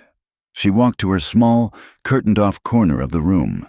She went to her battered leather suitcase, the one that had held the empty space of her past. From a small, hidden inner pocket, she pulled a single, small, brass key. It was the key to the suitcase, the key to the only thing in the world that was entirely, privately hers. She walked back to him, her steps as measured and sure as they had been on the train platform. But this time, she was not being dismissed. She was arriving. She took his large, calloused, uninjured hand and placed the small key in his palm, closing his fingers around it. This house doesn't need one person holding on to the past. Silas, she said, her voice shaking, just slightly. It needs 2 people building a future. You can't do it alone anymore, and neither can I. He closed his hand around the key, his eyes locked on hers. He held out the piece of forged iron. She took it. It was heavy and warm from his hand. The space between them vanished. He pulled her to him, his arms circling her, one hand spread wide against her back, the other tangled in the hair at her nape. It was not a desperate, grasping embrace. It was a solid one, an anchor. He buried his face in her hair, inhaling her scent of soap and smoke. She pressed her cheek against his chest, her hand clutching the piece of iron, the other hand flat against his heart, feeling its steady, strong beat. She felt him take a long, deep, shuddering breath and let it out, the long, weary exhalation of a man who had been running for 14 years and had finally stopped. They stood like that for a long time, the only sound the settling of the embers in the hearth and the faint, peaceful sigh of the wind outside the new curtains. He loosened his hold, pulling back just enough to look at her face. He smiled, that slow, unused smile that was hers alone. She smiled back, her eyes shining. He didn't let her go. He just shifted his hold. One hand remained on her back, the other still held hers, the one with the key, and he began to move. There was no music. There was no fiddler from Miles City. There was only the sound of their boots scuffing on the rough plank floor. A slow, clumsy rhythm. They danced, a slow, shuffling circle in the middle of the small cabin, in the warm glow of the firelight. It was a dance of two people who had forgotten how, or had never known. Their steps were uneven. Their rhythm was off. It was perfect. The beat was the thud of their hearts, the whisper of their clothes, the sound of their shared breath in the quiet. They slowed to a stop, but did not move apart. The moonlight, clean and bright after the storm, spilled through the curtains, painting the floor in silver. He raised his hand, the one that wasn't bandaged, and gently, so gently, cupped her jaw, his thumb brushing the tear track, wiping away the last of the soot. "Ada," he whispered, as if her name was a prayer. He kissed her. It was not the fast, frightened kiss of the cave, nor the tentative question of the other night. This kiss was slow and deep and sure. It was a kiss of arrival. It was a promise given and a promise received. It was gentle and tender and full of a warmth that had nothing to do with the fire. It was the silent, final vow. They stood in the pool of moonlight, two shadows on the floor, and slowly, as the embers in the hearth pulsed and dimmed, the shadows became one. The morning sun was brilliant on the new snow. The world looked scoured, reborn. On the porch rail, where Silas's single mug had sat alone for years, there were two. By mid-morning, Ada was outside. She had found a good, smooth piece of plank from the fire-damaged wood, and with a small brush and a pot of black paint, she was lettering. Her hand was as steady as it was with a needle. She hung the new sign from a post at the entrance to the ranch lane, where the wagon road passed. It was simple, stark, and clear. It read, Crowell Merrick Soap Jerky. She was standing back, admiring her work, when a rider approached. It was Owen Pike, his face craggy in the morning light. He pulled up, his gaze fixing on the sign. He read it, then looked at Ada, then back at the sign. A slow, respectful smile spread across his face. "Crowell and Merrick," he said, tasting the words. "Got a good ring to it, a damn good ring." He nodded. "The wife heard about your soap. The juniper kind. She sent me over, said she wouldn't trust a bar from the Mercantile anymore. Not after all this. I have a fresh batch curing." Ada smiled. "Tell her I'll bring some by tomorrow. I'll do that." He tipped his hat, a gesture he now gave freely. "Miss Merrick, Silas." He nodded to Silas, who had just walked up and put his arm around Ada's waist. "The valley's quiet today. Kincaid's gone. Harrow's gone. It's a good day." He rode off. Silas and Ada stood for a moment, his arm around her, both of them looking at the sign. A partnership. A public declaration. A few minutes later, another rider appeared, coming from town. A black carriage followed at a distance. It was Vera Larkspur, her back ramrod straight, her black velvet riding habit impeccable against the white snow. She did not stop. She did not acknowledge them, but as she passed the new sign, she slowed her horse. Her eyes raked over the fresh black lettering. She saw Ada. She saw Silas's arm around her. Vera's face was a perfect, neutral mask. She did not smile. She did not scowl. She simply took in the information. She had lost the ranch. She had lost the water rights. She had lost the game. For now. She gave a single, sharp nod. Almost to herself, it was an acknowledgement of a new piece on the board, a recalibration of her strategy. Then, with a flick of her reins, she rode on, her carriage following like a dark shadow on the bright white snow. The war was over, but the next one had just been silently declared. The autumn air in Red Butte Crossing was thick with the smells of triumph and abundance.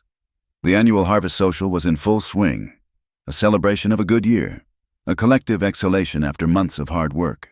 The town square, usually a dusty, wind-swept expanse, had been transformed. Strings of paper lanterns, glowing like captured moons, were strung between the mercantile and the saloon. A bonfire roared in the center, spitting sparks into the crisp, cold air.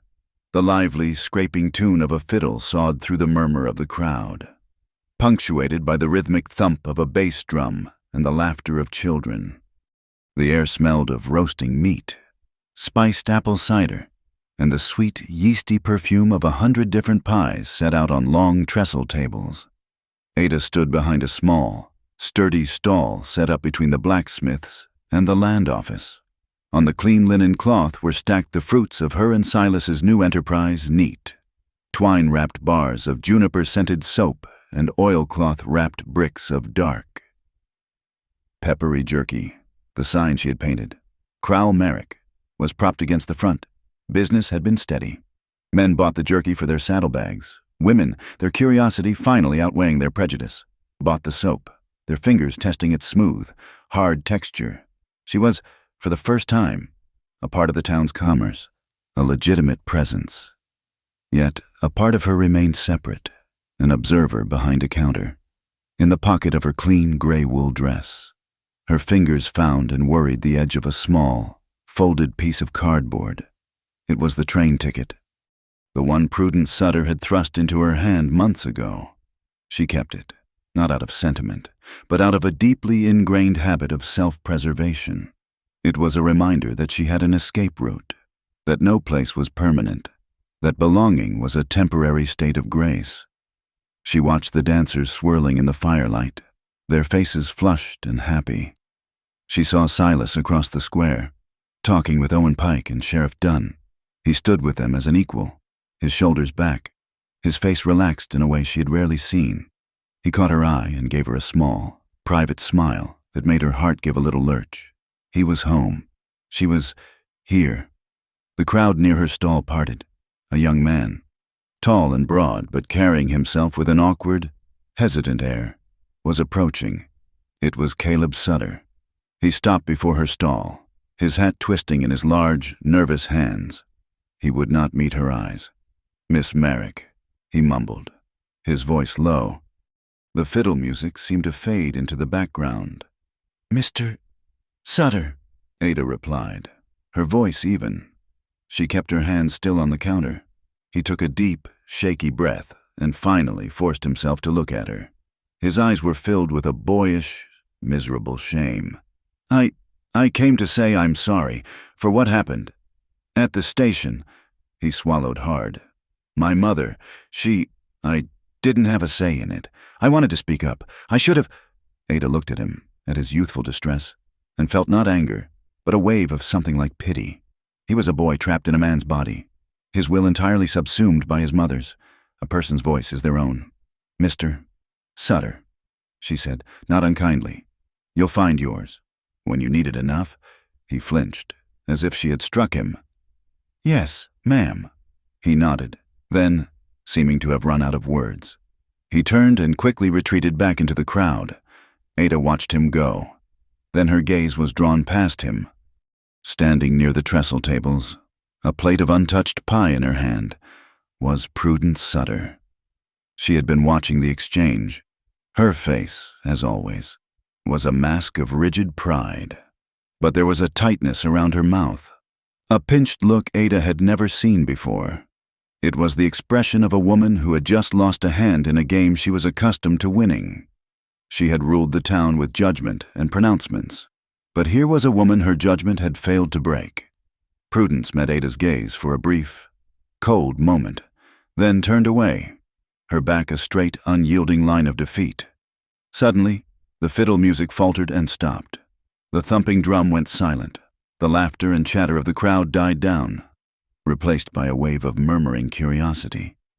Ada looked toward the source of the silence. On the low, rough-hewn wooden stage where the band had been playing, a single figure now stood. It was Silas. He had not been called. He had simply walked up the 3 steps, his boots making a solid, deliberate sound. He stood in the center of the stage, his hands hanging loose at his sides. The firelight cast his tall frame in stark relief, his shadow long and imposing behind him. Sheriff Dunn and the members of the county commission, who had been standing near the stage, turned to look up at him, their expressions surprised but respectful. The entire town went still.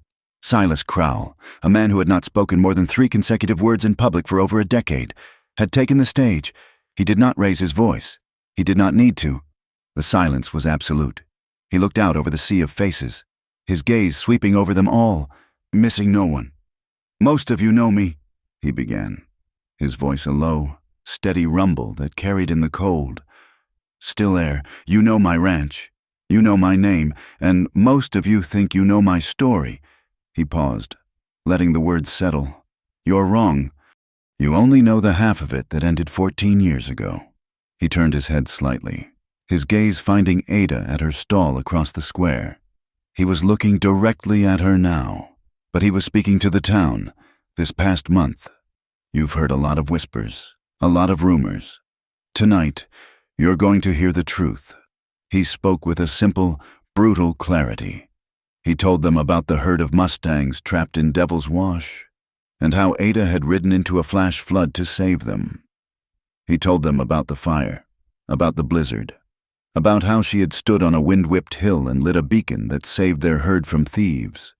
He told them about Mr. Harrow and the railroad's map, and how her sharp eyes and clear mind had uncovered the claws that would have stolen the water, not just from his ranch, but from the entire valley. He was not emotional. He was not dramatic. He laid out the facts like a builder laying foundation stones, each one solid, undeniable. He was building a case, not for a jury, but for a community. When he was finished with the facts, he took a deep breath. He turned his body fully, so he was no longer facing the crowd, but was facing Ada directly. He was speaking only to her now, but his voice was pitched for every man, woman, and child in that square to hear every single word.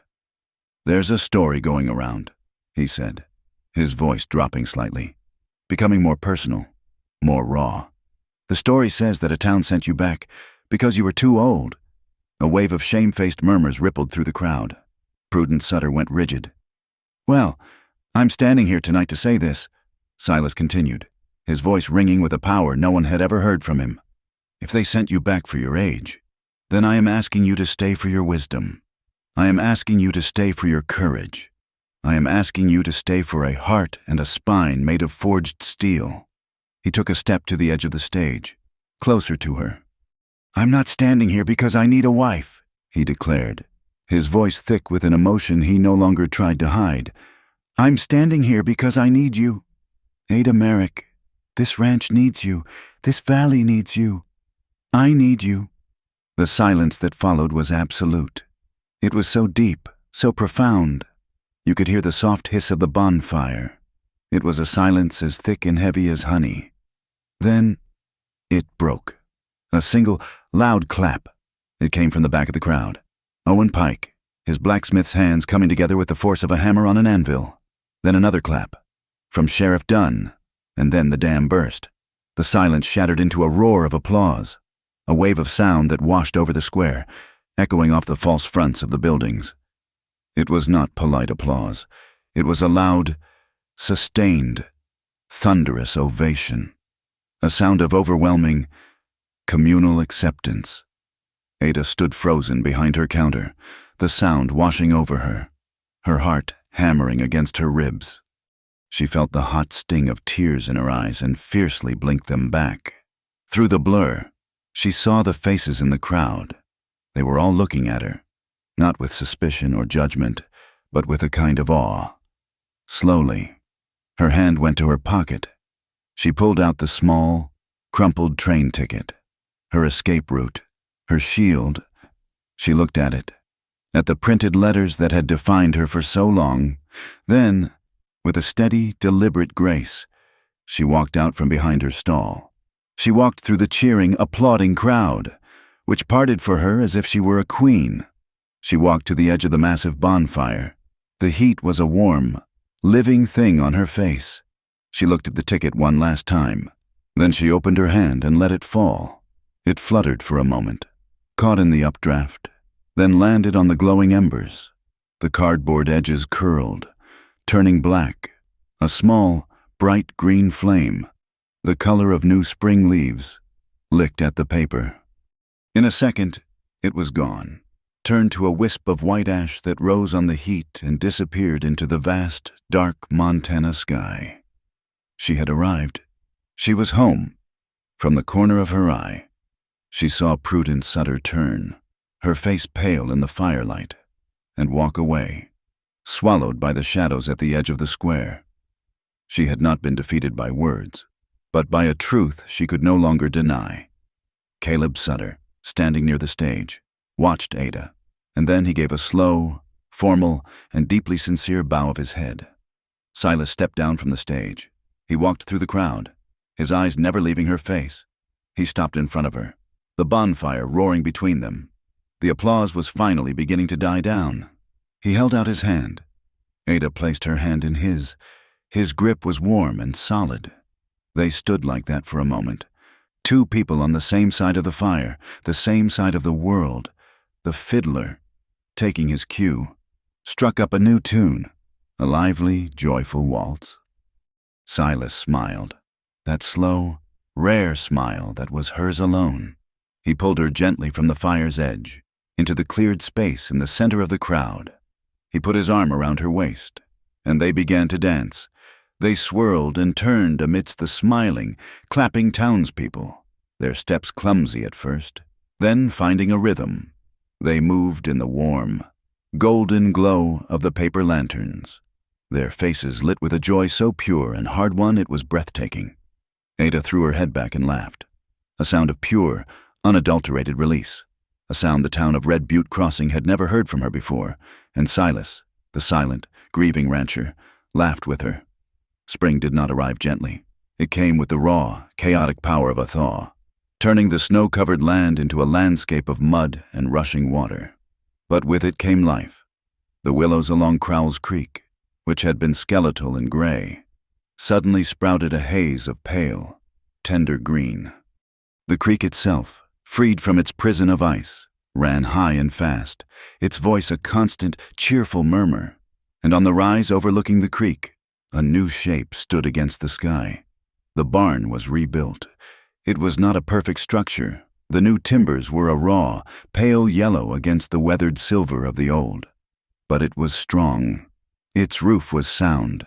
Silas, with help from Owen Pike and other neighbors who now offered their labor freely, had worked through the last of the winter to raise it. It was a monument not to what was lost, but to what had been defended. The heart of the ranch, however, had shifted. It was no longer just the barn or the house, but the porch. For 2 hours every afternoon, the wide front porch of the cabin became a schoolhouse. Ada had started it quietly, offering to teach Owen Pike's 2 teenage sons to read their letters in exchange for his help with the forge. The news had spread like wildfire. Soon, she had a dozen students. They were not children, but a collection of ranch hands in their late teens who had never had the chance to learn, and even 2 grown women, wives of railroad men, who wanted to be able to read the newspapers from back east. There was no cruelty in this school, no switch for fumbled answers.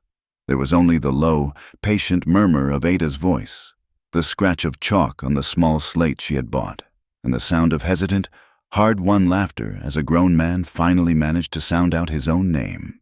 She was not just teaching them to read. She was giving them back a piece of the world that had been denied to them. She was planting a garden, not of corn, but of dignity. One afternoon in late April, as the sun warmed the new planked porch, Silas came to her. He had been at the forge all morning. the rhythmic clang of his hammer a familiar counterpoint to the drone of the spelling lessons. He held out his hands. They were black with soot. In his open palm lay two small, dark circles of iron. They were rings, forged from the same old horseshoe he had given her a piece of on that quiet night after the fire. They were not perfectly round, nor were they smooth. They bore the faint, telltale marks of the hammer, a testament to their creation. "I know they're not proper," he said, his voice low and rough, so the students wouldn't overhear, "but they're strong, and they've traveled a long road." Ada picked one up. It was heavy, and still warm. She looked at him, her heart so full it felt like it might break. "They're perfect," she whispered. They were married on a Saturday, under the ancient, sprawling cottonwood tree that stood by the creek. There was no grand ceremony. Preacher Booth, the same man whose family Ada had once intended to sew for, read a simple blessing from his worn Bible. The guests were the people who had become their true community: Owen Pike and his family, Sheriff Dunn, a few of the neighboring ranchers. Ada wore her simple gray dress, but she had woven a string of new willow leaves into her hair. Silas wore his one clean shirt. There were no flowers, only the vast, blue Montana sky. There was no feast, only fresh-baked cornbread and cool water from the creek. Owen Pike, his blacksmith's hands scrubbed clean, had taken the rings and polished them on his own time, burnishing the dark iron until it shone with a soft, deep luster. When Silas slid the heavy, imperfect ring onto Ada's finger, it felt less like a piece of jewelry and more like an anchor, a final, solid weight that said, "You are here, you will not be moved." When she slid its twin onto his, her hand covering his own, it was a silent vow to share the load, whatever it may be. As the small gathering was sharing the cornbread, a carriage appeared on the road. It was Vera Larkspur's black lacquered carriage, as out of place in the rustic setting as a diamond on a dusty floor. A wave of tension passed through the small group. Vera descended, not in her usual severe black, but in a dress of deep, elegant plum. She was alone. She approached the gathering not with her usual air of command, but with a quiet, observant grace. She stopped before Ada and Silas. In her gloved hand, she held a single, fragrant branch of lavender. She held it out to Ada. "For your home," she said, her voice clear and without its usual edge of condescension. Ada, surprised, accepted the gift. The scent was clean and calming. Vera looked from Ada to Silas, then at the sturdy, rebuilt barn in the distance. Her gaze was assessing, but not unkind. "I have always believed that a strong house is one with high walls and a locked gate," she said, more to herself than to them. She then met Ada's eyes, a flicker of something new in her own respect. "I am beginning to see that some houses don't need walls at all." It was the closest she would ever come to an apology, or an admission of truce. She did not stay for the cornbread. She gave a small, formal nod, and returned to her carriage, leaving the scent of lavender and a profound sense of an era's end in her wake. Later that afternoon, when the guests had departed, Silas and Ada walked hand in hand down to the creek. Silas carried a small, sharpened piece of wood and a mallet. They found a spot where the willows grew thick and the water ran clear over smooth stones. He drove the wooden stake deep into the soft earth of the bank. Then, with the point of his knife, he slowly, carefully carved into the wood. He did not carve their names. He carved the words that mattered more: "Chose each other." The carving read, and below it, the date. They stood there for a long time, the late afternoon sun slanting through the new leaves, turning the air to gold. This was their true monument. Not the ranch, not the barn, but this simple, quiet choice, now rooted in the land itself. That night, the cabin was filled with a soft, warm light. They had lit not just the lamp, but a dozen small candles Ada had made, their flames dancing and casting flickering shadows. The new curtains were drawn, but the window was cracked open just a sliver, letting in the cool spring air and the gentle sound of the creek. Through the curtains, a passerby would have seen nothing more than shadows on the wall, the silhouette of two people, close together, the sound of a soft, low laugh, the murmur of quiet words. They would have seen the shadow of a hand gently touching a face, of two figures drawing together until their separate shadows merged and became one, held in the warm, gentle, pulsing glow of the candlelight. It was a scene of profound, quiet intimacy, a love story told not in grand declarations, but in the simple, sacred language of shadows and soft laughter.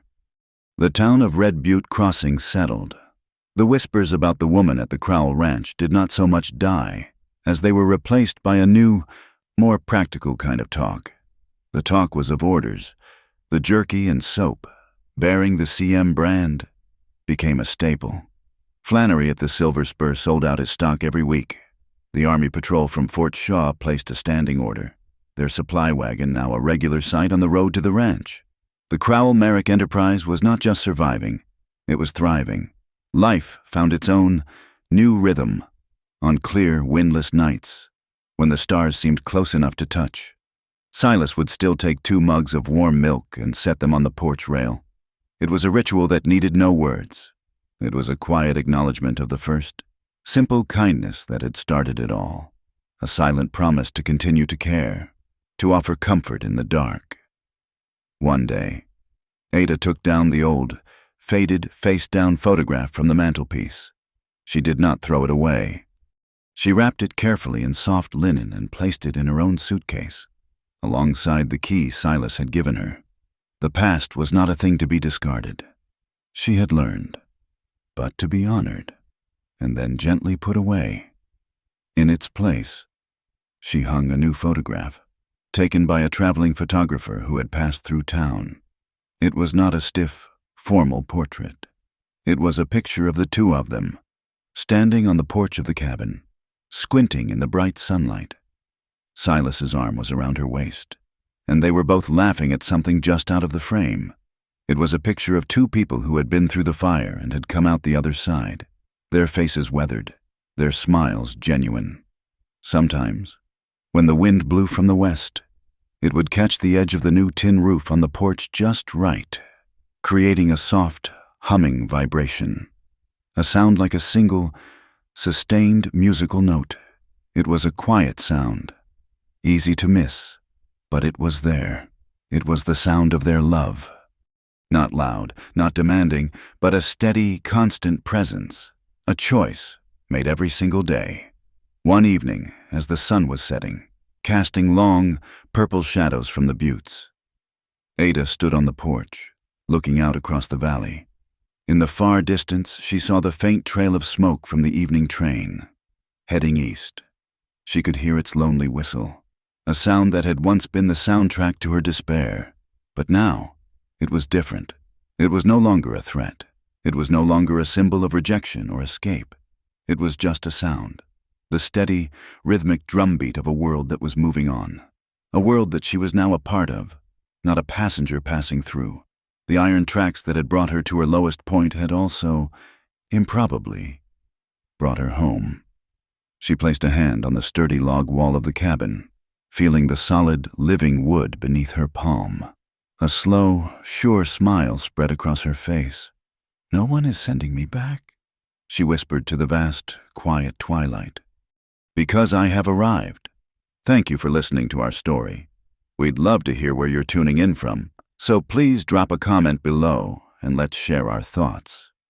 If you enjoyed this journey into the past, please subscribe to our channel, Wild West Stories 1850, and give this video a like. And if you'd like to help even more, please hit the hype button to help this story reach more listeners just like you.